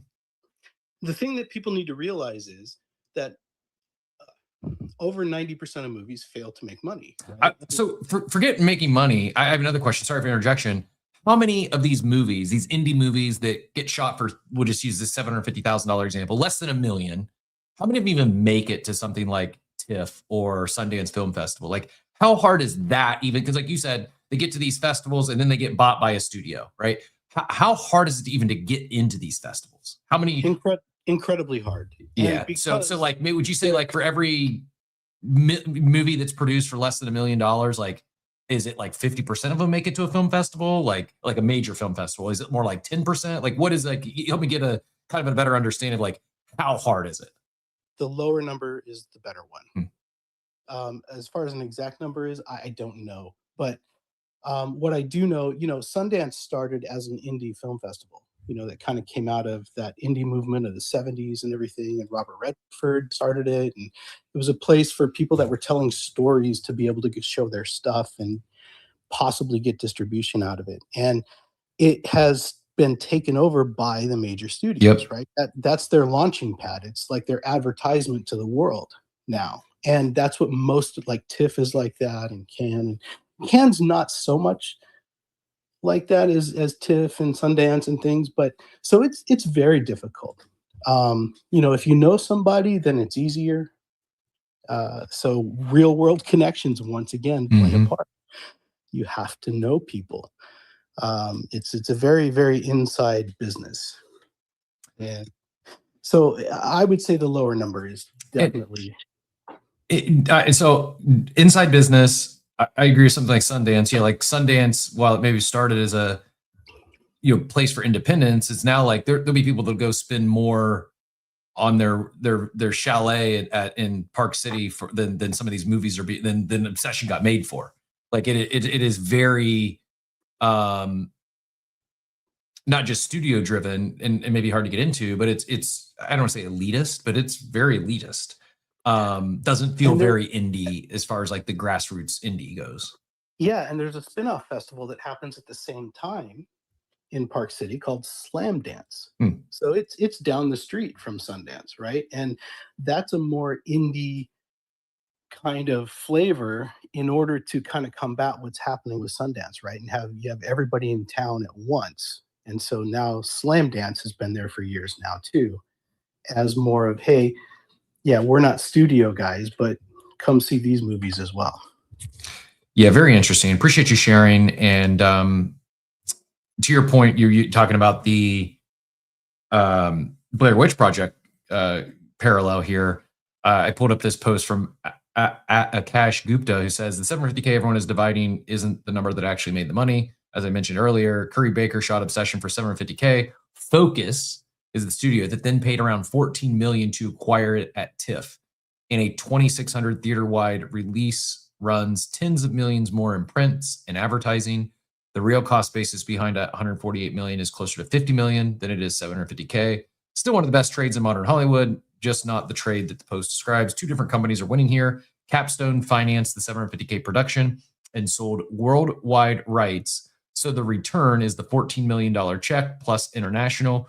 Focus is playing the distribution margin, where studios keep roughly half the box office. So a $300 million finish nets them somewhere around $150 million against that $50 million spend. And most profitable of all time, already has a holder. Paranormal Activity turned 15K into 193 million. Obsession at 330 million on 750K is 440x. Astonishing and still nearly 30x short the record. The number that goes viral is the one that ignores who actually paid for it. That's exactly right. And when movies get distributed into theaters and stuff, and one reason there's a huge rise in streaming and everything that happened, not only were we trapped inside, but also they have to make 3 times their money in order to make a profit on a feature film. That's basically what it is, because you're spending just as much in marketing as you are in making the picture. So can that change though? Like, is that, it's like the 50 million, like I get it. I'm not debating the guy's numbers there, but in this example we're talking about, maybe that's part of where we're talking about how this on-chain connection, this I'm just going to liken it to NFT PFPs. I'm not saying that's what they do, but what we're very familiar with here is these NFT PFP communities in the army of brand ambassadors. Like, is there a world, fast forward, play this out a little bit, where the next obsession, the next $750,000 movie that's made by a YouTuber is they go to the crypto world to raise that 750 funds instead of the the loan or whoever seeded the 750K, is they raise it here. And now not only have they raised capital, but they have 1,000, 10,000, 50,000 fans that were early that become that mouthpiece, that become the OG shoots or telling everyone to go see it. Like, I just have a hard time, and who am I to dispute or debate the success they're having? But it's kind of wild to me that you need a $50 million marketing budget in the world where everyone is so, like, even hearing them say print advertising, like, what are we doing in 2026? Like, that doesn't seem to be the most cost effective way to reach people. Like, I would go back to, they probably have more success with just their existing YouTube fan base. That's a great point. I specifically remember going to an audition for a commercial back in the 90s, when social media was firing up. And one of the questions you had to answer in the sign-in sheet is, how many followers did you have? I'm like, holy shit. It's not about talent anymore. Now it's about, can I market myself and bring a fan base to it that they don't have to market to? So yeah, absolutely. Right. It's going to be easier for a YouTuber who's got millions of views to be able to create some content, and hopefully it's good storytelling, because ultimately we all come back to good storytelling. That's why these movies are successful. Exactly. Yeah, the storytelling has to be good. I see Figgy popped in out there. Like, earlier we were talking about the Bored Ape Yacht Club anime series. Like, the storytelling has to be good. The content has to be good. But you can't, like, I would be shocked if they drop tens of millions on print advertising. And if they do, I would bet that it's not going to be as effective as the tens of thousands of community members they have that are going to be those brand ambassadors on X, on YouTube, on social media. Like, that just seems to be like the big opportunity here, that I think where these worlds can cross is leveraging, not just the crypto natives for fundraising mechanisms, but that rabid fan base, to where then you don't have to sell, the worldwide rights for 14 million. Now, is that, again, 750K to 14 million, huge win.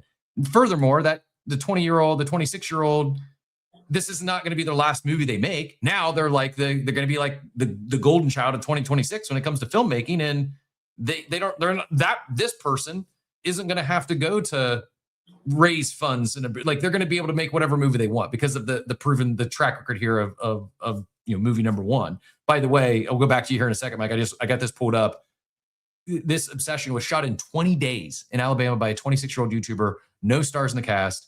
As we talked about, it's now eyeing 250 million in box office finish. That return is north of 300 times the budget. It's already the highest grossing release in Focus Features history. Focus is who bought it for 14 million at TIFF.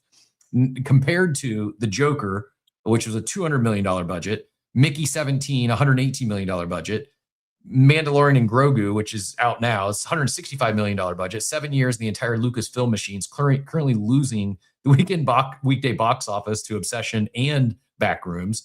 Hollywood keeps insisting you need $200 million of pre-sold IP and a marketing budget the size of a small country to make a hit. Then a guy with a camera, wish-granting toy, and 3 weeks in Alabama out-earned all of them on a rounding area of the catering bill. The most profitable movie of the year, less than a single second of screen time in the average blockbuster, cost less than a single second. Turns out audiences never wanted the budget. They wanted a good movie. Again, this is where I think is so exciting for all those building with new crypto native IP is this is like proof of concept. Like, the masses, the movie goers, they don't care about how big your budget was and the special effects. And for that matter, it's like, how much of this money is bloat and waste that is just not necessary in today's world where you have so many AI tools. Go ahead, Mike. Yeah, I mean, one thing I wanted to mention with that was, back in the 70s, late 60s, early 70s, when you had a revolution in filmmaking with the independents that came along. The studio system was dying down, and you had an opportunity for all of these amazing storytellers to to write great scripts and tell cool stories and kind of change who your hero was. Now they were ambiguous, could be good, could be bad, right? More raw filmmaking. And look at all the people that grew out of it. And even Star Wars grew out of that. Now Star Wars is corporate. And that's part of the issue, right? Yeah, it can be a good story and fun to watch, and there's a bunch of fandom that goes along with that type of movie. But it used to be more raw and more independent, and hopefully this is something that can happen again, because most of the great writers went to television for years. We were all stuck inside. The streaming services were brand new. They were exciting, and you lost a lot of writers to TV, which is why you started seeing a lot of movie stars and film actors go to television, because that's where the best work was for them, the best storytelling. Now, hopefully, we can get some new voices involved with this possibly new funding and distribution models, to be able to get some of this stuff out to the masses. One thing you talked about with having your fan base, your YouTuber fan base and stuff like that too, they still have to pay for marketing, I think, to get it into theaters across the country. Because how does that work? Is it like a co-op? Is like for the theaters to take it on, you got to prove like, oh, you're going to spend X million dollars on marketing. Like, can you unpack that a little bit for us? We're not expecting all the details, but like, is there some sort of like minimum required marketing spend for the theaters even take it on? That I don't know details on that. What I know is what you read before, is that they're going to take half of the ticket sales, period. So when you give it to them, they're taking half of it. So now half your profit is gone already, right? And they use that to sell you popcorn and Coke and things like that. That's what they're using your movie for. You don't have to send film to them anymore, because now you can distribute it over the internet, over the air, digitally. So that cuts your costs when you're distributing things. But as far as paying them, it's usually just the 50%, as far as I know. Yeah, very, very interesting. Also very topical here on this whole concept of leaning into whether it be crypto or specifically NFTs for bootstrapping fundraising and fandom, early fans. Hizzy just shared this. This is from Ezra Eslin, who Public Mint Live airdrop will be your ticket for the movie. I Live Here Now. It's a movie with Julie Pacino and Ezra Eslin. This movie poster is what you're minting of I Live Here Now 2025 is directed by Julie Pacino. Each collector will get a second movie poster as an airdrop, open edition, 0.035 minutes. So here it's like they minting the movie poster that serves as your ticket to the movie. And then all the stuff we talked about in terms of early fandom, who supported early, like even if this movie doesn't go on to be a hit, Ezra and Julie in the future could say, okay, who supported us when we were getting started? We want to gift them a movie to or gift them a ticket to our next movie, or just so. And this is, by the way, this is what, I don't know if they worked with Transient Labs on this, or it's where they just chose to mint it. But I had missed this, so thanks for sharing, Hizzy. But yeah, very much on point. This was about a little over a month ago, April 26th, when we tweeted this out. That's cool. There's also a project out there that has actually put their NFT holders in positions in movies, right? They get to be extras in the movies. They get to kind of shadow the producer or whoever to see how movies are made and have fun on the set, stuff like that too. And so much you could do with this, right? Like done like 3 or 4 feature films already. Yeah, not just like I know Doodles had their community. They invited him up to TIFF when they had their premiere there. You could do movie premieres. You could do movie props. Like there's just so much you could do, and I think not only does it seem like everything is lining up perfectly from a timing standpoint in terms of movies are back, new IP is back. We have this friendly regulatory environment, and then in addition to movies being back, friendly regulatory environment, it just seems as if like even collecting, like collectibles are booming, right? It's not just Pokemon. I saw Darren Rovell I'm not his biggest fan, but I saw he was talking about how you can get your tickets PSA graded by PSA in like 10 days, whereas like as we talked about last week, there's a tremendous backlog on getting cards. Like movie props, like there's so much you could do again by leaning more into proof of fandom, by leveraging blockchain technology, NFTs in particular. There's really something here, and I would love it to be a crypto native IP that does it. But even if not, I would love to see one of these YouTubers lean into this and expand their community. And to me, it seems so obvious. Like I see Steve's The Everything Token, like the stuff him and Scott talked about in 2021, 2022, it still's true. It still holds. We've seen some of that come to fruition, but at the highest level, we've not seen many of these big brands incorporate it, from loyalty reward programs to just proof of fandom in general. And again, I go back to, I think part of that reason why is a lot of them leaned on, I don't even say bad advisors or consultants. They didn't know what they didn't know. And the space was so hyper financialized at the time that it was all about, oh, mint this NFT, whether it's for free or you're selling it. And the whole success of your program is if number go up. And that's just so far from what this technology unlocks. It just, that, like, I'm not saying your proof of fandom, your collector badge should be something you flip for 100x. In fact, I make it a soulbound token, make it non-flippable, but allow it to unlock access to other in real life events. The next red carpet event, the next film premiere.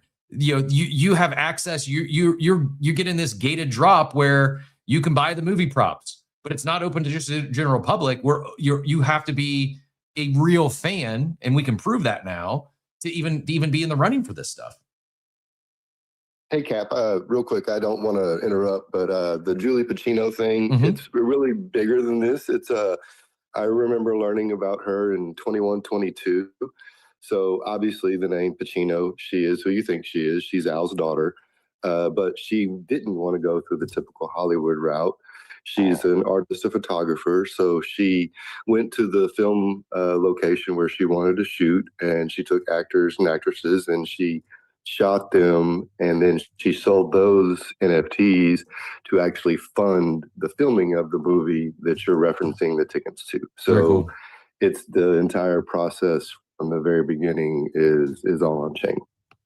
I love it. No, thanks for sharing. I wasn't aware of that. Actually, I remember something vaguely, but it's cool to see they're still getting after it. And again, it's great. It's cool for me to, like, it could be 7 movies from now that ends up being the next big hit. And there's a way for her to identify who supported the entire journey. Much more so than you could ever before with, like I saw Be Epic shares in the chat, I've been to Sundance twice. There's nothing like it. Great experience. I saw Blair Witch at Sundance. What an epic time. Wow. Right? So cool. And other than that memory, I don't know, Be Epic, do you have anything to, it's not that I don't trust you. It's more so like for your own fandom. Do you have anything to prove that you were there? Do you have anything like, you can see on my back wall, I've got my tickets from Game 6 of the 2011 World Series and the 2011 Super Bowl tickets. Like that's my proof of fandom. No one else knows that. No one can see that unless you're watching the stream. But like this idea of being able to capture that and like it just, I don't know. It seems like it's such an obvious, so inevitable. It just really makes sense. Thank you very much for the Pingu tip, Katie, by the way.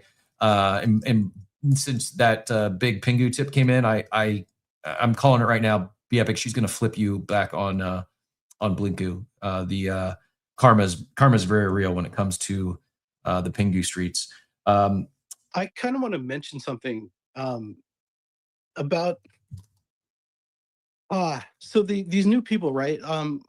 Pacino. Let's just talk about that. Without that last name, without the connection that Pacino might have, if it was this person out of Arkansas or wherever, who didn't have any kind of connection or anything like that, and they did this with NFTs and everything. Imagine what would happen if most of the space that we've experienced is all negative toward her and toward that. And it just kind of destroys her desire to want to do it again. As you've mentioned multiple times on the show, businesses sometimes don't work, right? Mhm. In fact, the majority of the time they fail. But they're trying something. And I just, it bothers me a lot when I come online and I see all the negativity toward any kind of a founder, any kind of a project, who's trying to do something, possibly trying to solve a problem. I think we need more of that. But, it's a first swing. And most of the time, nobody's going to make it on their first swing. You got to give them another chance. You got to let them cook, let them develop, let them learn from what happened. It just struck me that when Hizzy was talking about that, it's like, I can't imagine what would happen to somebody's drive, somebody's desire to create content like we're talking about, just get destroyed because of the backlash of people wanting it to be hyper financialized. Yep. I think that hyper financialization of NFTs in general did more harm than we quite understand yet. And it's coming from someone who did very well financially on the hyper financialization of NFTs. I think it turned a lot of people off, and it set unrealistic expectations and masked or hid the real tech and what they can really unlock. It created the whole focus became on a quick return, not the lifetime value of being able to identify these fans. And that's, I think, what by far the greater value is what can this unlock over the lifetime of a creator, a filmmaker, a fandom. By the way, if anyone knows Ezra or Julie, I just responded to that post and invited them on the show. If anyone has any ins there, would love to have them on coffee and have them talk about their movie and this NFT mint they're leaning into. One other thing on this, maybe not one more. We'll get to anyone else on stage that still want to enter the conversation. If anyone in the chat wants to join us, feel free to throw in requests to come up or add your comments, questions, thoughts in the chat down below. Ben Fritz, with the Wall Street Journal, said this: "I've covered box office results literally hundreds of times in my career. This isn't just some crypto Twitter person. This is the entertainment industry reporter for the Wall Street Journal." I did pin Ben's post up top if anyone wants to read the whole article. The mind-blowing success of Backrooms and Obsession this weekend easily ranks in the top 1% as far as long-term significance for the movie business. There's an excerpt here he shares that a movie born from an internet meme opened bigger than the latest Pixar movie and sequels to The Devil Wears Prada and Scream is melting brains in the offices of studio executives who have long trusted that established brands and franchises were their most reliable way to get butts in the seats. That formula is being turned on its head this spring. So while, yes, I know I've had a very similar take this morning, I'm not a movie expert. I've not been writing on, the box office for decades. This is coming from a credible, trusted source that is we're on the same page here. Like, this is not just a big weekend for two indie films out kicking the latest Star Wars movie. This is the industry is recognizing this change, and I think this change is very, very bullish for new IP, for crypto native IP, for all the is it still hard? Yes, it's extremely hard. Most will fail. Most will never reach escape velocity. It's insanely hard to build new IP, even for those who have quote unquote made it. The Bored Apes, the Pudgies, the Clanos of the world. They've made it for many measurements. Like, to go from quote unquote making it to becoming a box office hit or creating a box office hit, it's very, very, very challenging. That said, I do think there's real advantages that these crypto native communities have, that these YouTube communities had, that the new up and coming filmmaker who just has a great idea but has no distribution. That's what it is. It's distribution. These online communities, it's it's bootstrapping distribution. Yeah, could you raise 750K to get your film live? Yeah, you could. I think that the distribution that you're bootstrapping is more impactful. You can raise 750K from a lot of people. You can go get a $750,000 loan and write and ship your movie. But then to go from that to actually getting in the theaters, in the case of one of these, it took a $14 million check from another studio. What I'm saying is I think you can skip that phase and not need to go to the, well, either or, not need to go here at $750,000 loan. Not like, I think part of the baked in value here of these on-chain, these online communities is, as much as you could bootstrap funding, it's fandom and building. It's just like, so this, as many have educated me on, this Backrooms is an internet meme for a decade. The concept of the new, I'm reading now Ben's article. I'm quoting this Ben Fritz this is in the Wall Street Journal. Young filmmakers from the internet are beating big franchises at the box office. The concept of the new horror movie Backrooms started with a single eerie photo of a fluorescent lit room on the message board 4chan in 2019. The image mushroomed into an entire online subculture and inspired a teenager named Kane Parsons to make a series of hugely popular videos on YouTube. Now he has turned it into the #1 movie in America. Backrooms from indie studio A24 opened with an estimated $84 million in domestic box office, highest ever debut for a horror film that isn't a sequel or based on a book, not accounting for inflation. Its breakout success is the latest example of how a new pipeline funneling stories and talent from online communities to the big screen is drawing Gen Z audiences into cinema and shaking Hollywood's conception of what it takes to make a hit. About 86% of ticket buyers were under the age of 35 for Backrooms. How do they know that, first of all? That's my next question. How do they know that today? How do they know how old these kids are? Which was directed by the now 20-year-old Parsons. His homemade videos helped expand the Backrooms online mythology that derives its scares from the exploration of creepy, empty spaces. That a movie born from internet meme, this is what I quoted earlier, opened bigger than the latest Pixar release and sequels to Devil vs. Prada and Scream, is the melting brains and offices of studio executives who have long trusted that established brands and franchises were the most reliable way to get butts in the seats. Formula is now being turned on its head. This weekend's #2 movie with 26 million was Obsession, another horror film written, directed, and edited by 26-year-old Curry Baker, a film school dropout who found his first big audience on TikTok and YouTube. Obsession is the first wide release film since 1982 to grow its ticket sales 2 non-holiday weekends in a row after opening, according to distributor Focus Features. The 750K production has grossed a total of 104 million since opening from an audience is about 3/4 between the ages of 18 and 35. Again, if anyone knows how they're getting this data on the age of these attendees, I'm very curious, not deep in that street, but ticket sales for the #3 movie, Star Wars, dropped 69% to 25 million. In January, self-funded horror film Iron Lung from another YouTube creator, Markiplier, stunned Hollywood when it grossed 50 million worldwide. Next weekend's The Amazing Digital Circus, The Last Act, another film sprung from a YouTube channel, has already sold 9 million of advanced ticket sales, according to its distributor, Fathom Entertainment. This isn't just a one-hit wonder. This is like YouTube creator, online community. Like, I know this isn't like, you don't have to be a rocket science to see the common denominator here.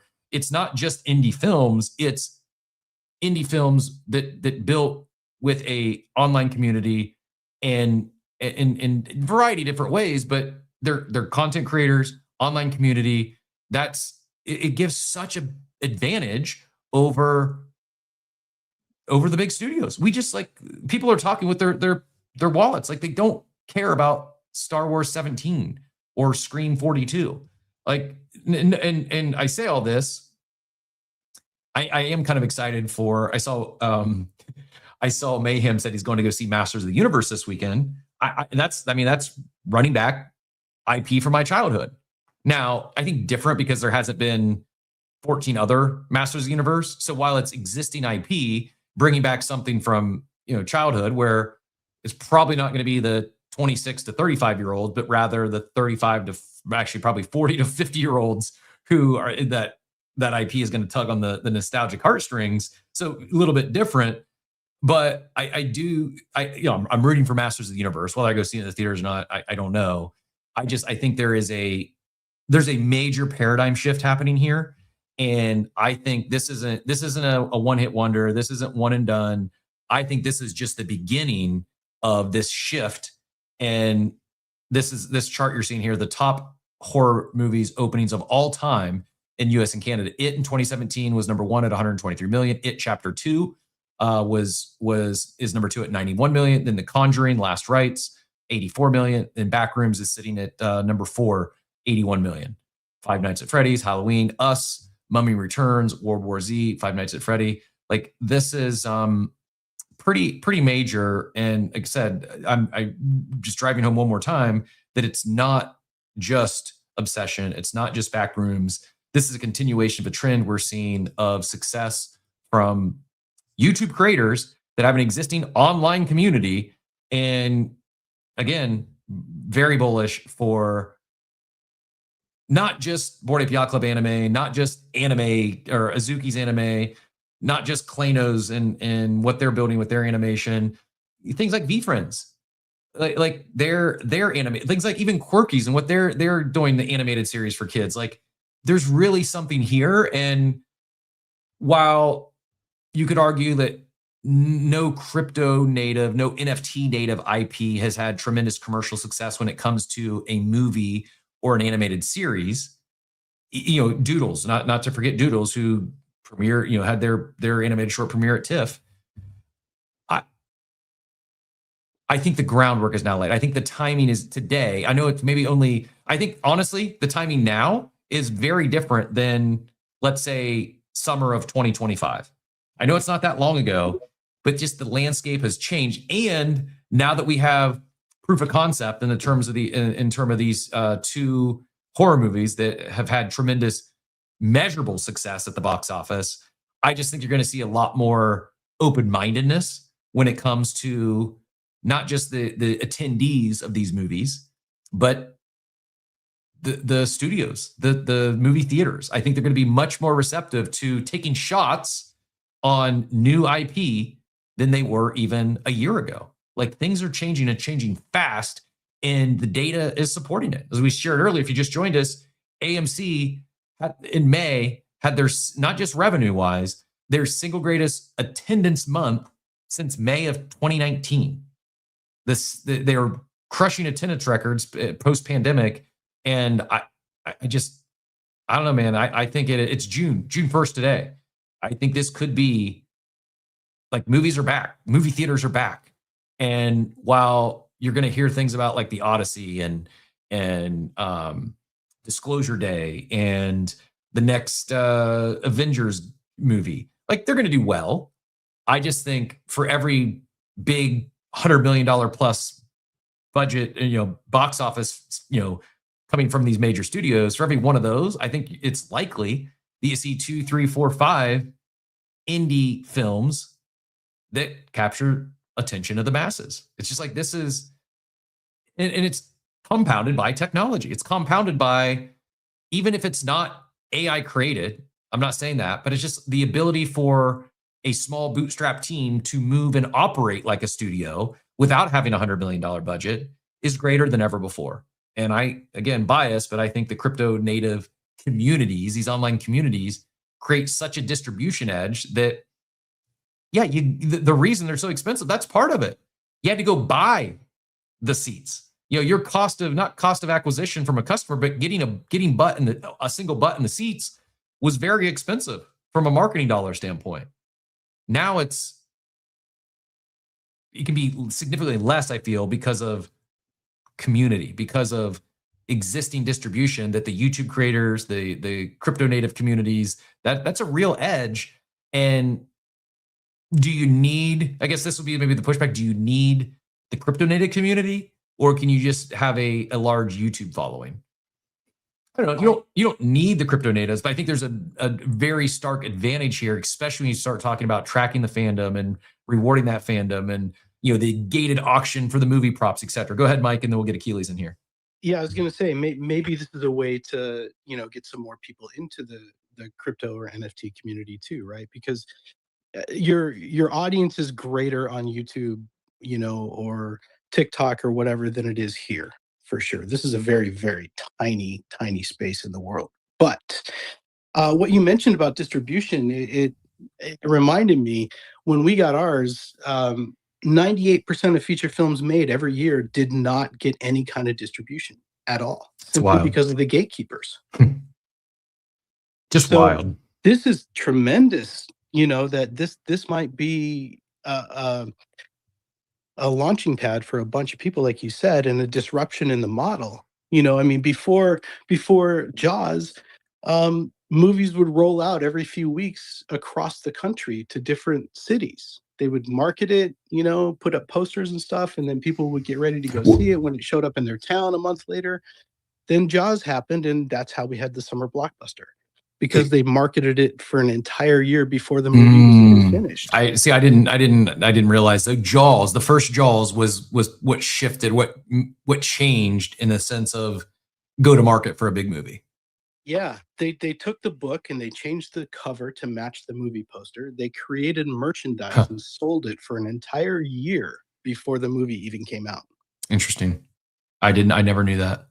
Yeah, So maybe this is something that can disrupt it again. And I think, use the word disruption, I think the movie industry has been primed for disruption, right? Like, quite frankly, since the pandemic, since that step back, people, okay, we're not going to the theaters, to fast forward now, people aren't afraid to go out in public or be in a closed space with others. But it's until now, until this pop of indie films that we're seeing, and it was, like I said, it wasn't just these two this weekend. It's been happening. This just happens to be the first massively successful in terms of like 1 and 2 in the box office and beating the $100 million budget type films.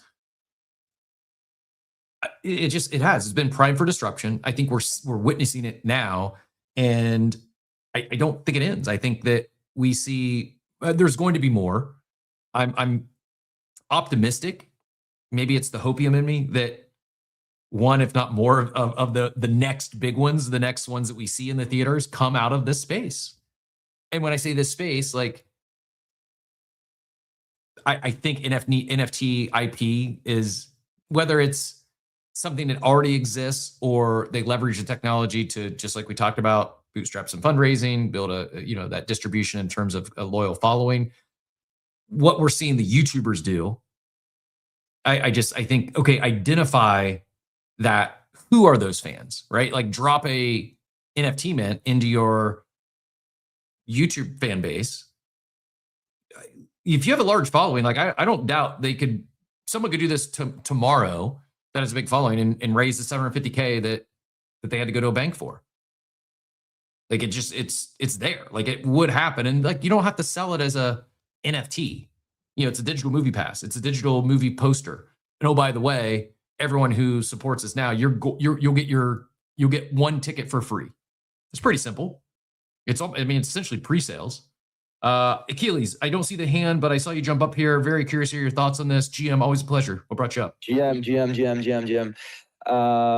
So I went to this TCG event 2 days ago, and it was in Dubai. So I'm in Dubai right now. So I went to this huge TCG event, and there were it was a huge crowd. And when it comes to like who was there, like age tranches, etc. The weird part is you could find like literally from all ages, and parents were actually negotiating cards far more than children were, which was just crazy.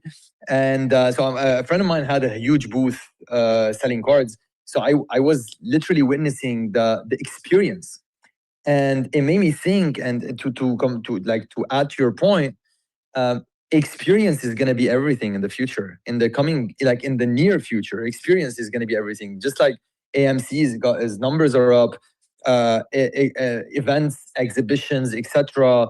are going to be increasing in numbers. And so I don't think there's such a thing as crypto or kind of NFT community versus not. I think like the more we try to mix this community with like the actual community that's consuming the product, and I wrote an article about it. Like people are gonna buy toys from Pudgy, and then they're gonna discover, there's a collectible, like an initial collectible that's there that you could potentially collect and gather and enjoy. Same thing with apes, with the access to the club. I've seen so many Chinese accounts, like recently in the past 2 days, connecting. It's mind blowing. It gave me like this level of euphoria, saying, "Hey, we're onboarding people that we did not know, that we did not connect to before," and it's just amazing. And so if you think, last point, if you think at the cost of like executing on something, I create content on TikTok. I've been doing that for the past like 2 years, and it's like 1% in matters of complication. It's like 1% or 5% of what I used to have to do to create content 2 years ago. And I could create in horizontal form, vertical form, directly from my phone. Before that, like the iPhone 17 introduced that, I think, or 16, the front camera doing in horizontal form. And so you could do so much, and you could create so much, to the point that professional content creation is much more accessible. And so I do think that a lot of creation, like movies and series and content and IP, is going to be rolling out in the next few months to few years. And yeah, I mean, it's going to compete and bring new people into the space. Yeah, you got my brain spinning again when you said, like, talk about TCG, and it's just another, another area where in real life events, in real life experiences like these, the trading can take place online and on chain, and not everyone who's interested or invested in Pokemon cards or Magic the Gathering or fill in the blank TCG has to go and actually compete.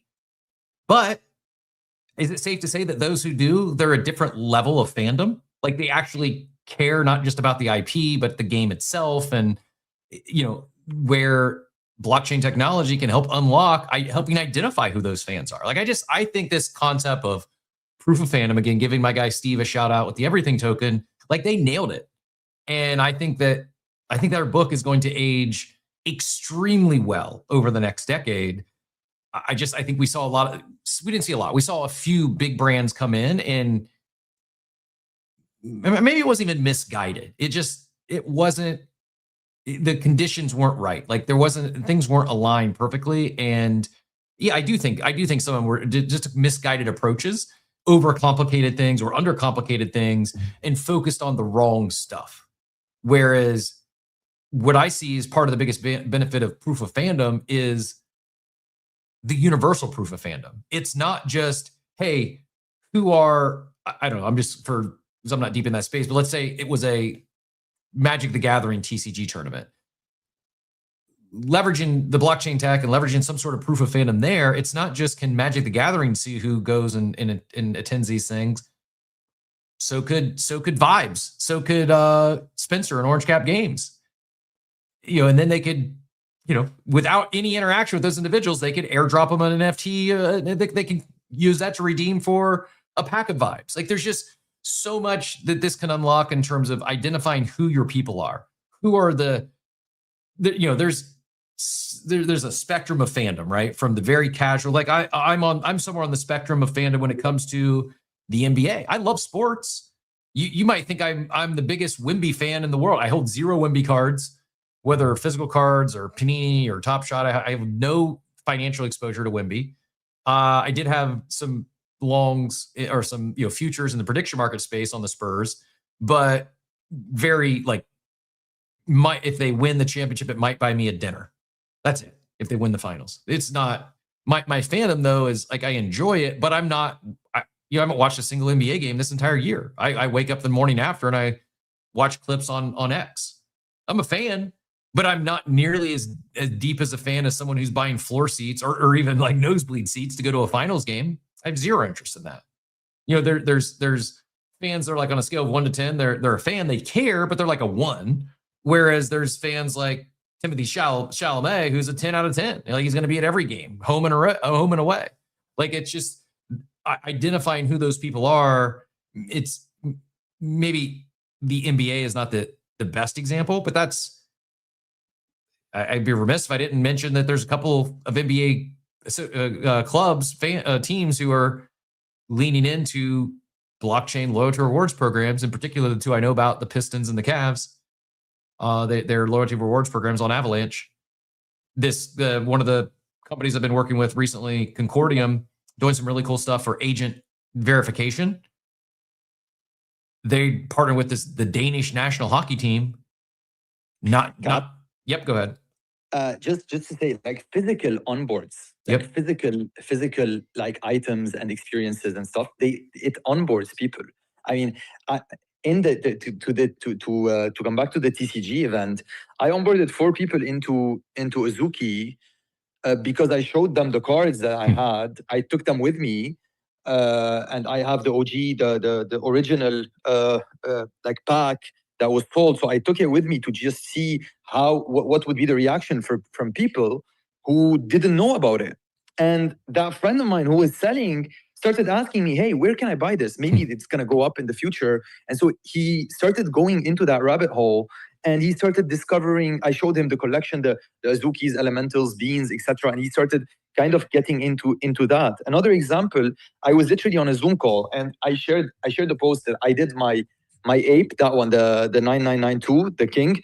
I put it as a poster behind me. So I have it as sorry, not a poster, as on canvas behind me. So whenever I have a meeting with anyone, I have my ape behind me, right? And people started asking me, like, what is this? Some people, like, literally, who had no idea. A guy who's like 50 years old, he runs a freaking hedge fund in Dubai, and he was asking me, why do you have an ape behind you? So I started explaining, and he got so excited.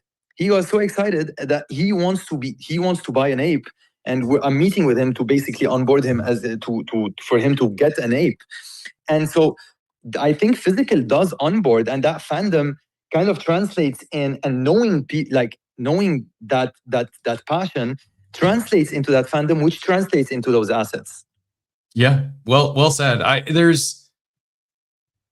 I agree. I mean, it totally makes sense. I don't know how to, like, I don't fully understand like the why or how to define that yet, but there's you talk about that, that you could take that fan who, on my example of like scale of 1 to 10 in terms of like fandom, that one, all of a sudden they go to an event and they come away with some sort of physical memorabilia, and they become a 3 or a 4 or 5. I talked about like the board paintball meetup in Tampa, and would it have been a memorable experience without the movie poster? Sure. But now I'm going to think about it a lot more often because I have this thing on my wall, right? I shouted out, several of the Made by Apes brands who gave away free samples there. Reminds me, I need to order some more of the dog treats. Duke loved them. I saw we got Bosu Kev coming up on stage talking about building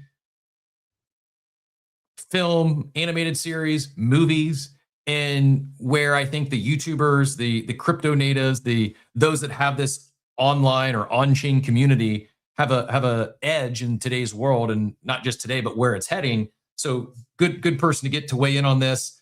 Bosu Kev, I'm gonna mute my video, but I will be able to hear you on the other phone. I just got to step away real quick. I'll be right back. We've run a little bit long this morning, but appreciate you coming up and looking forward to hearing your thoughts on this. GM.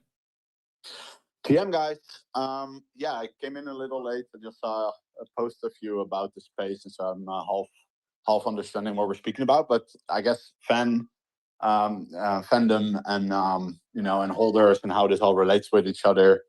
And yeah, this is something that I personally spent a lot of time on and think a lot about with Final Basu. And we're in this interesting spot, especially now, where we've built up a bit of our Instagram.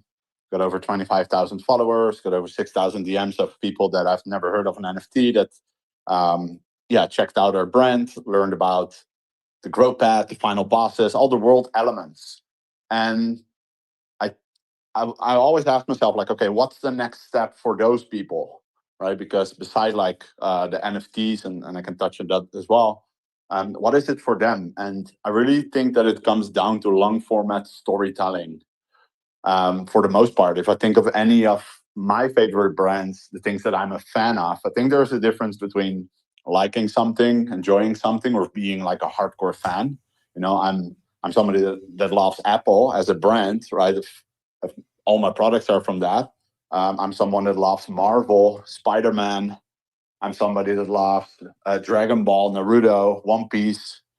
But most of why I'm such a big fan of all these franchises is because I've watched longer format videos of them. I went through this journey. I've built up a relationship with the main characters and with the storyline, and that's something that I think a lot about for, like, especially being an anime brand, the story brand, of like, what's that next step for our Instagram followers? How can I take them from where they're at today, liking the brand, thinking it's awesome, it's cool, they're curious where it's going, till, okay, now I'm in love with it. I want to wear t-shirts. I want to talk to people about it. I want to watch more of it. I want to spend money on it. And I think that comes from that part. I think on the other side, the Web3 side, you know, Ilan here on stage as well, who's been, you know, purchasing some absolute grills lately, being really involved with Final Buster actually on the story writing and giving a lot of feedback there. And he was on the story workshop the other day. That shows like a whole nother level. I think, I don't even know if we can call it fandom. There's this huge participation layer. I would maybe argue that NFTs are the ultimate fan experience, because in the traditional franchises like any that exist, you can watch, you can participate, you can purchase, and you can participate by speaking with others about it, going to events, etc.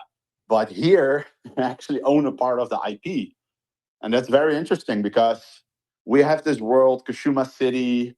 You know, it's dangerous to grow in this world. Final bosses are coming out. There's all these different clans and factions, right? And Ilan owns a couple of the characters that are part of different factions, and he can create around those. And as we're bringing this world through life, you know, we have actually a short film upcoming that we're working on with the team right now. There's characters that are owned by people in that film, right? And just the thought for me of that is just, isn't that the ultimate fan experience? Like, you have a character that you not own, you fully identify with, you know, you've purchased it, you spend money on it, and, you know, you spend time on it, especially if you wear it as a PFP and you're like all out building your brand around it. And now that gets featured into a film. And I think film is the way, film, manga, comics, like whatever long format is the way to the hearts of people. And so I'm very curious what it will do. If we're able to release a short film that turns strangers into fans, and then be like, yeah, but this character that you guys are all talking about online, and you're like, man, this was my favorite character of the show. Like, yeah, but that character is owned by Ilan.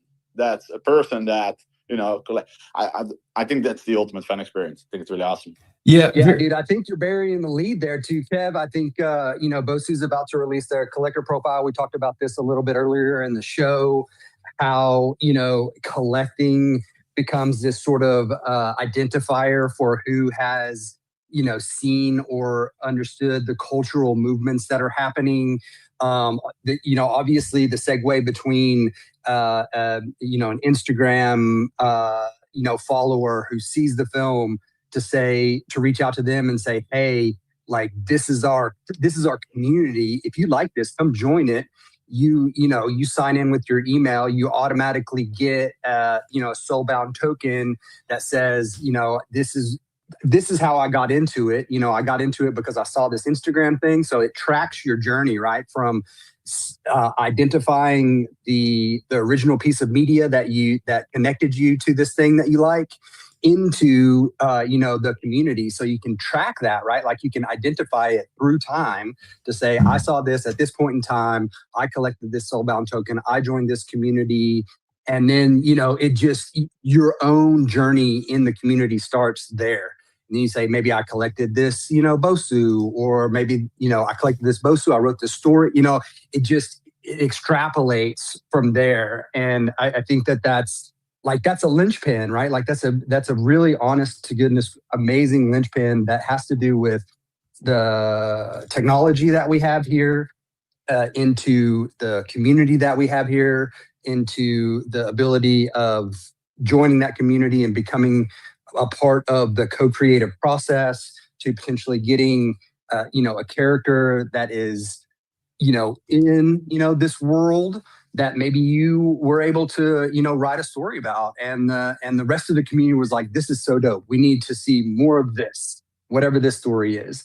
And then that goes further and further. So that really brings together what we've been talking about really this whole time is the collector's experience, the experience between the digital world to the physical world, and bridging that gap from, I was, an early adopter, I was a tastemaker, I identified this early, and now it's an anime franchise with all of these different, peripherals that I can connect to and own and see and co-create with. A lot of power in that, right? Yeah, certainly a lot of power. And I think it's the one thing that I heard, you always used to hear a lot of people, what does this do for the holders? How do you incorporate 10,000 characters into them? You can't, and you don't have to. You shouldn't have to.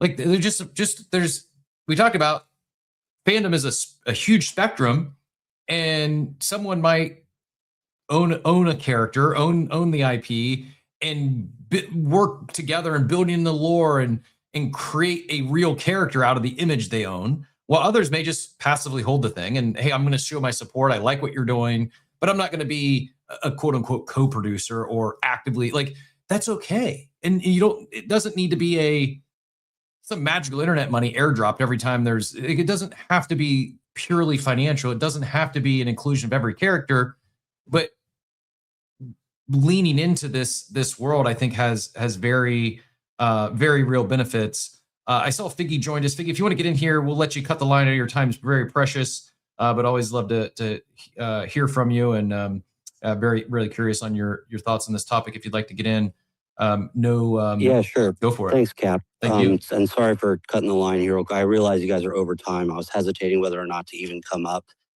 at the top of the hour, but if you're going over a little bit, I'll just spend 2 minutes sharing my thoughts. I'd actually like to share my thoughts on this. I went around and run in the neighborhood and I listened to everything you're saying. I think I'm going to try that from now on. It's going to be good for my health. But it's the early o'clock for me. I'm actually somebody who went to film school 20 years ago. I live in LA. I worked in movies before I got into live events, before I got into NFTs. And I can tell you, when it comes to your headline, every kind of aspiring filmmaker, every film student, they have the age of 26 in their mind. I'm way past 26, right? But that's the age that people have in their mind. And it's because articles get written about people and how young they are in Hollywood. You've got the guy who did a film and it's, backrooms, and he's 20 years old, right? And another guy's 26. The reason why there's kind of a halo around this is because that's how old Orson Welles was when he did Citizen Kane, which is interesting. For most critics, the best film ever made. And so there is this pressure and a desire for a lot of aspiring filmmakers, whether they went to film school or they learned on YouTube or whatever, to kind of make it by 26, which is crazy. Because I think most people under 12, you have to get past that age to realize how much of an idiot you are between the ages of 20 and 26, as a person. But Orson Welles did Citizen Kane when he was 26. And I don't think that this narrative of, wow, look, they only made it for $750,000, that narrative is a tale as old as time. When I was in film school, it was Robert Rodriguez. He wrote a book called Rebel Without a Crew. And it's all about the making of a movie, his first feature film called El Mariachi. I think he was in his 20s too. And Robert Rodriguez went on to do Sin City, so many other films, but everybody wanted to hear about that first one. And he made El Mariachi for $7,000. And he did it by selling blood transfusions and stuff. He basically was selling his body to medical experiments to raise it. But as much as we admire the financial upside, because I think El Mariachi went on to make $2 million and it cost him $7,000 to make. As much as that part of it, I think our space gets, buy low, sell high, I do think that there's, from a critical filmmaking standpoint, some really good points that Robert Rodriguez makes in his book. One of them being that if you're always in the state of mind that it costs you tens of millions of dollars to actually make a movie that might be successful, you will only ever use the tools that those people use in that category. So I'll give you an example. One of his rules is like, don't bother with a tripod, right? Like that a tripod will slow you down. And then not only will it slow you down so you get less shots done in a day, it'll also make your shots more boring. Because like if something is happening, you're gonna have a locked off camera.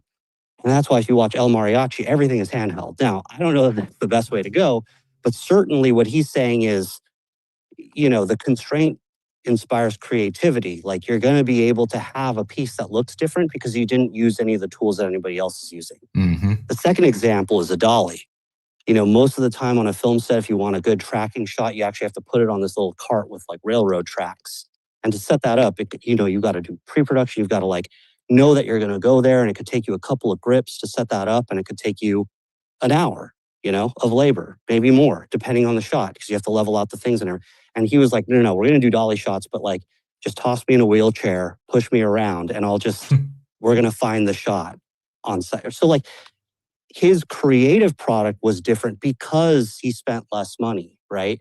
And I think that part of it often doesn't get captured in our space as well. Like when you starve yourself of resources, you often come up with something that's different than anybody else who says, no, we need this much money, we need this much time to do it. If you just force yourself to do it in a way where like those resources don't exist, you'll come up with something interesting. And the last thing I'll say about it, because I was rereading, there's a book called Final Cut by Stephen Bach. And it's one of the two books you read as a filmmaker, like as an aspiring filmmaker.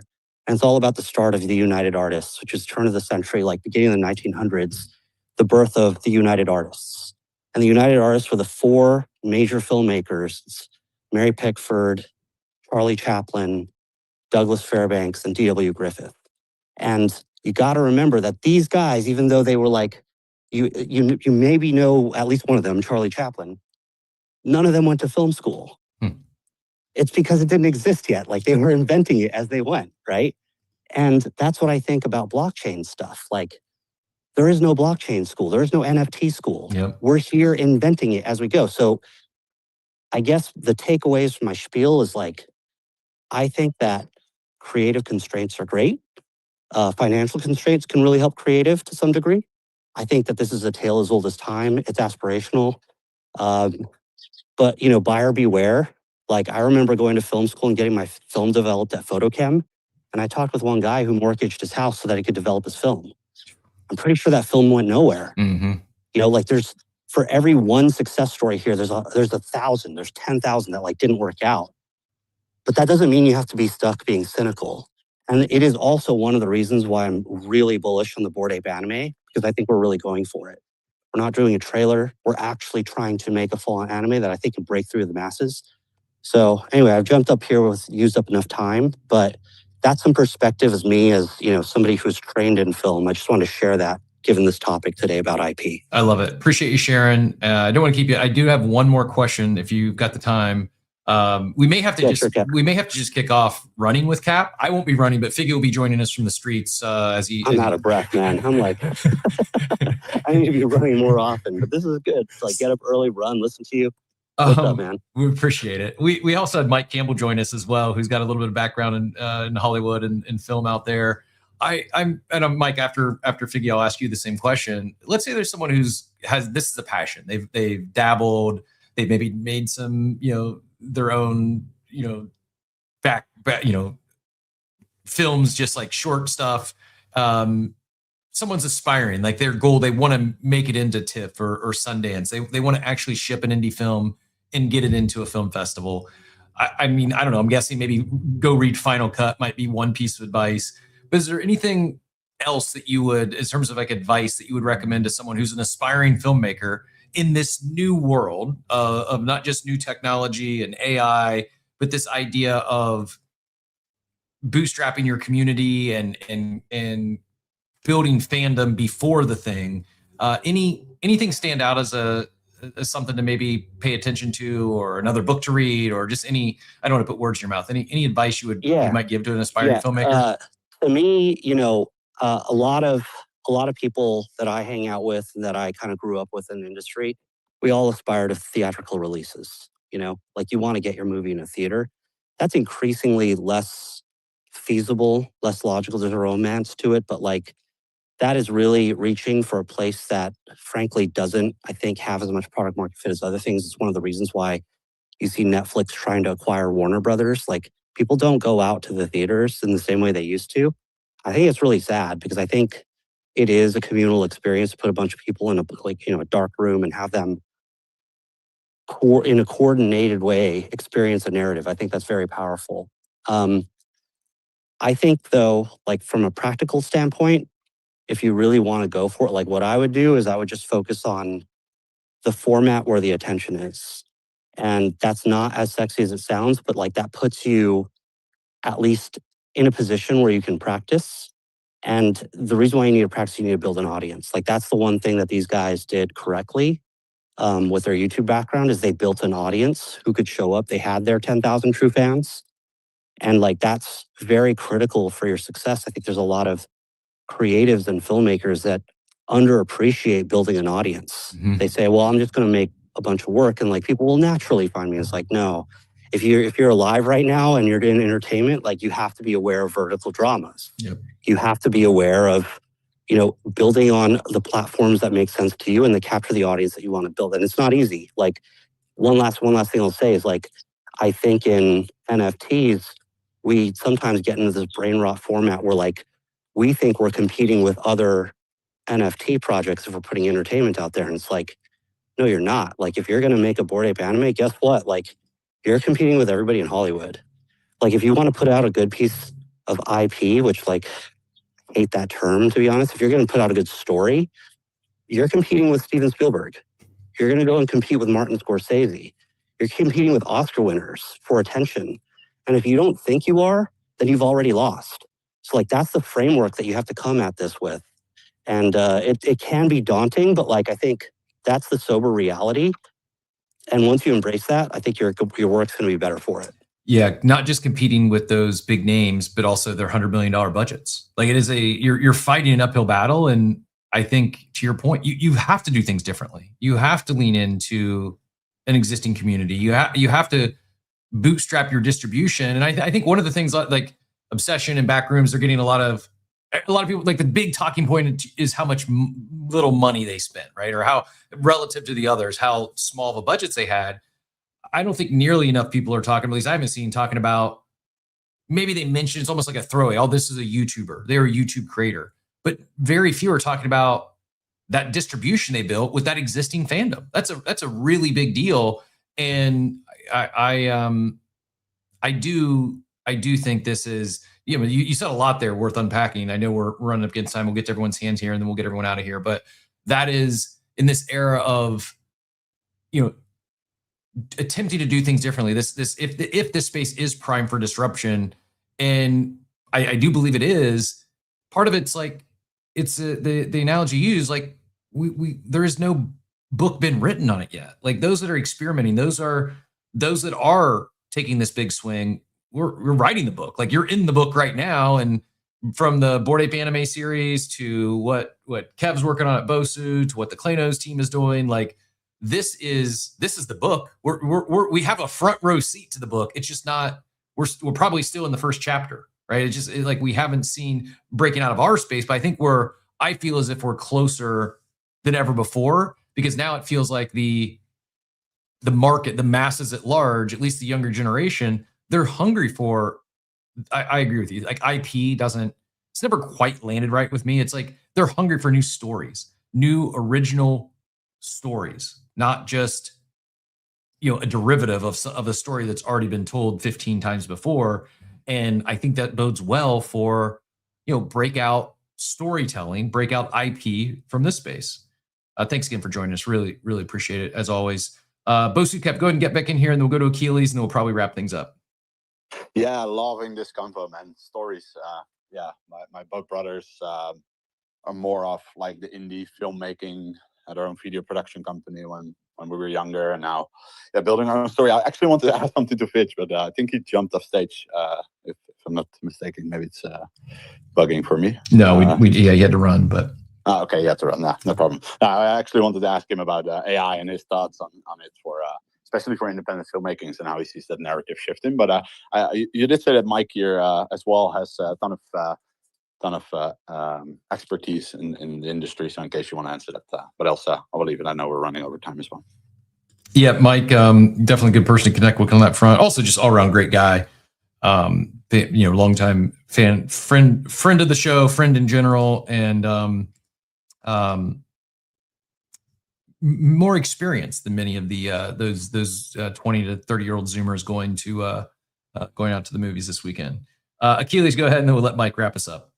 Yeah, just one last point. I love what Figgy was saying, and the point I wanna mention is the lack of user experience and like the complexity of actually getting into NFTs. When it comes to the last point, like coming back, yeah, IP is really nice, experience is really nice, building character and building stories on top of characters. This is really cool to converse about.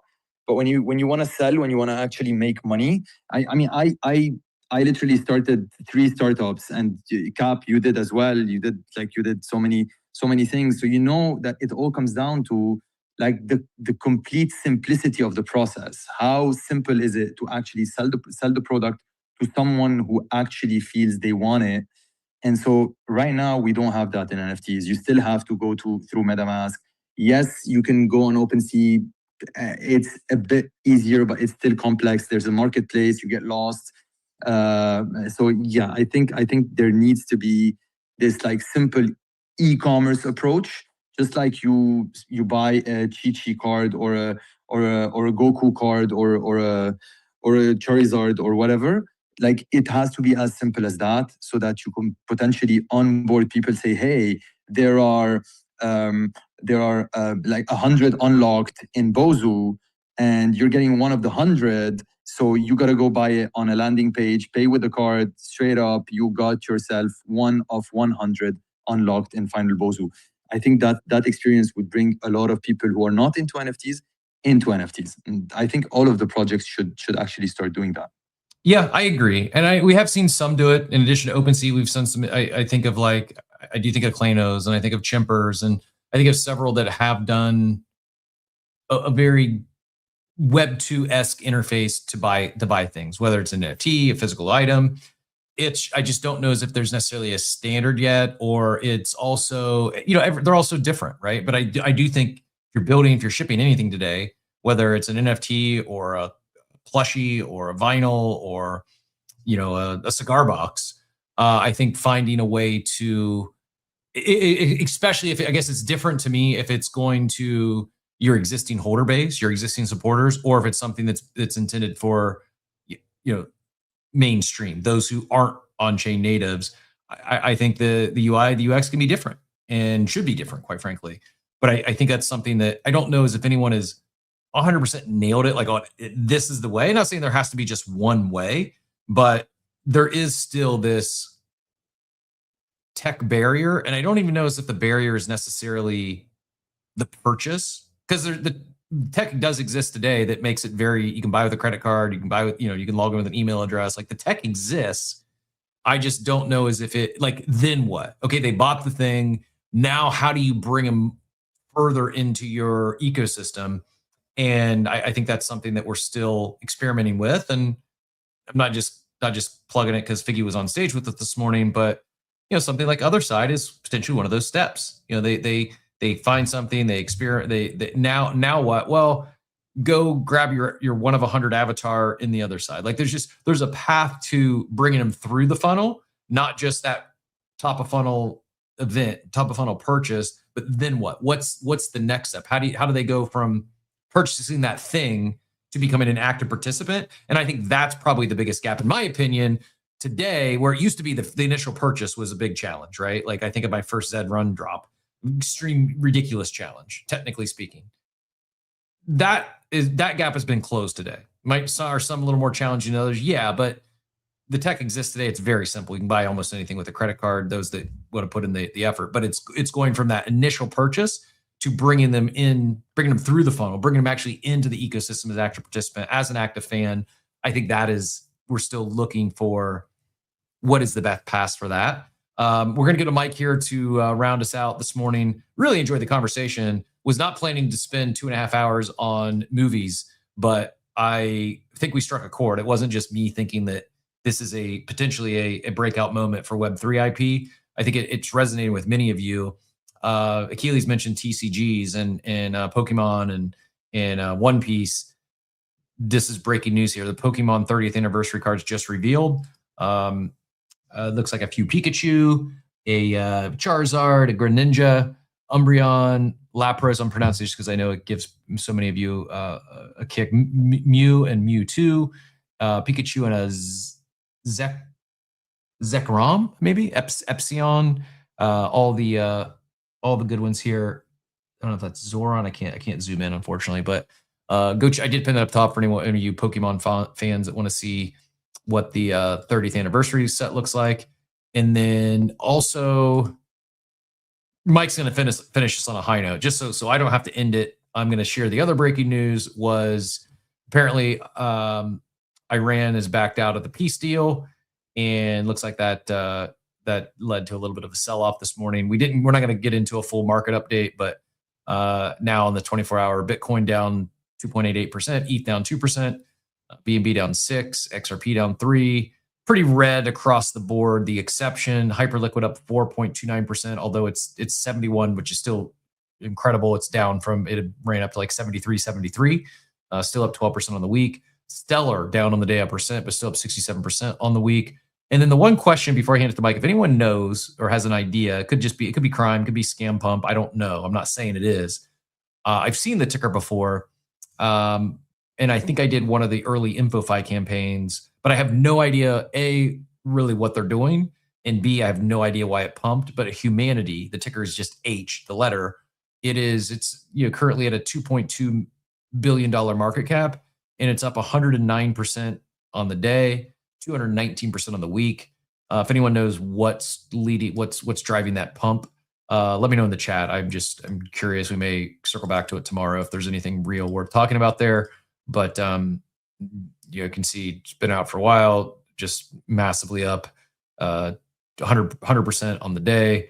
I'm sorry, 109% on the day, 219% on the week, and 330% on the month.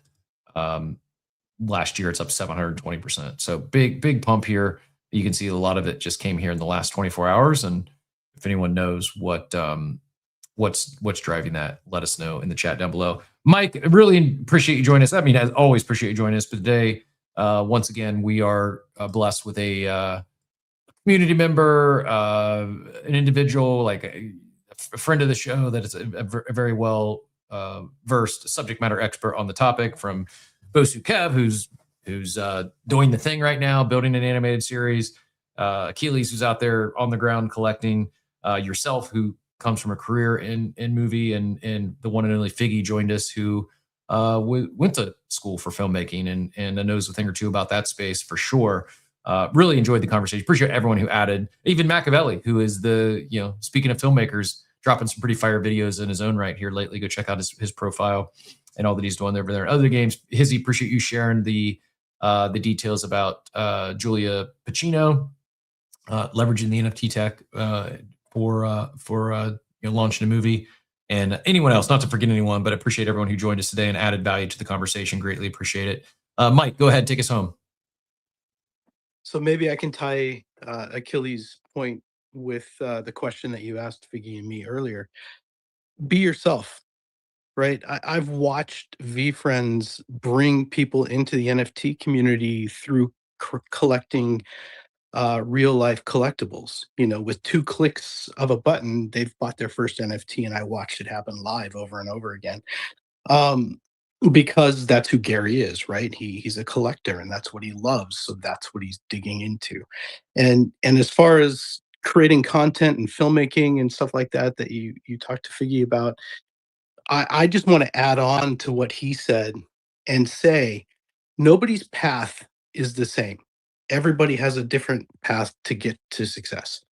And so you can learn from everybody who's done it before you. And you can see Robert Rodriguez is completely different than Steven Spielberg. in the way they came up, who's different than George Lucas in the way they came up. So just be yourself.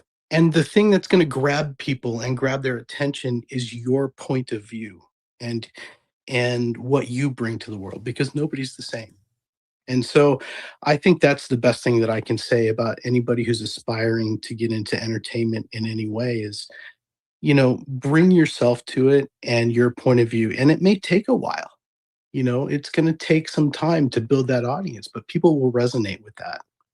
So that's just what I want to end with. Great take, great one to end on, and great advice. Whether you want to make a movie or fill in the blank startup venture, be yourself. Do something that you're passionate about. I could see a lot of people like, oh, I'm an aspiring filmmaker. I need to make a horror movie because there's 2 indie horror films that just took over the box office this past weekend. But they hate horror movies. They're not.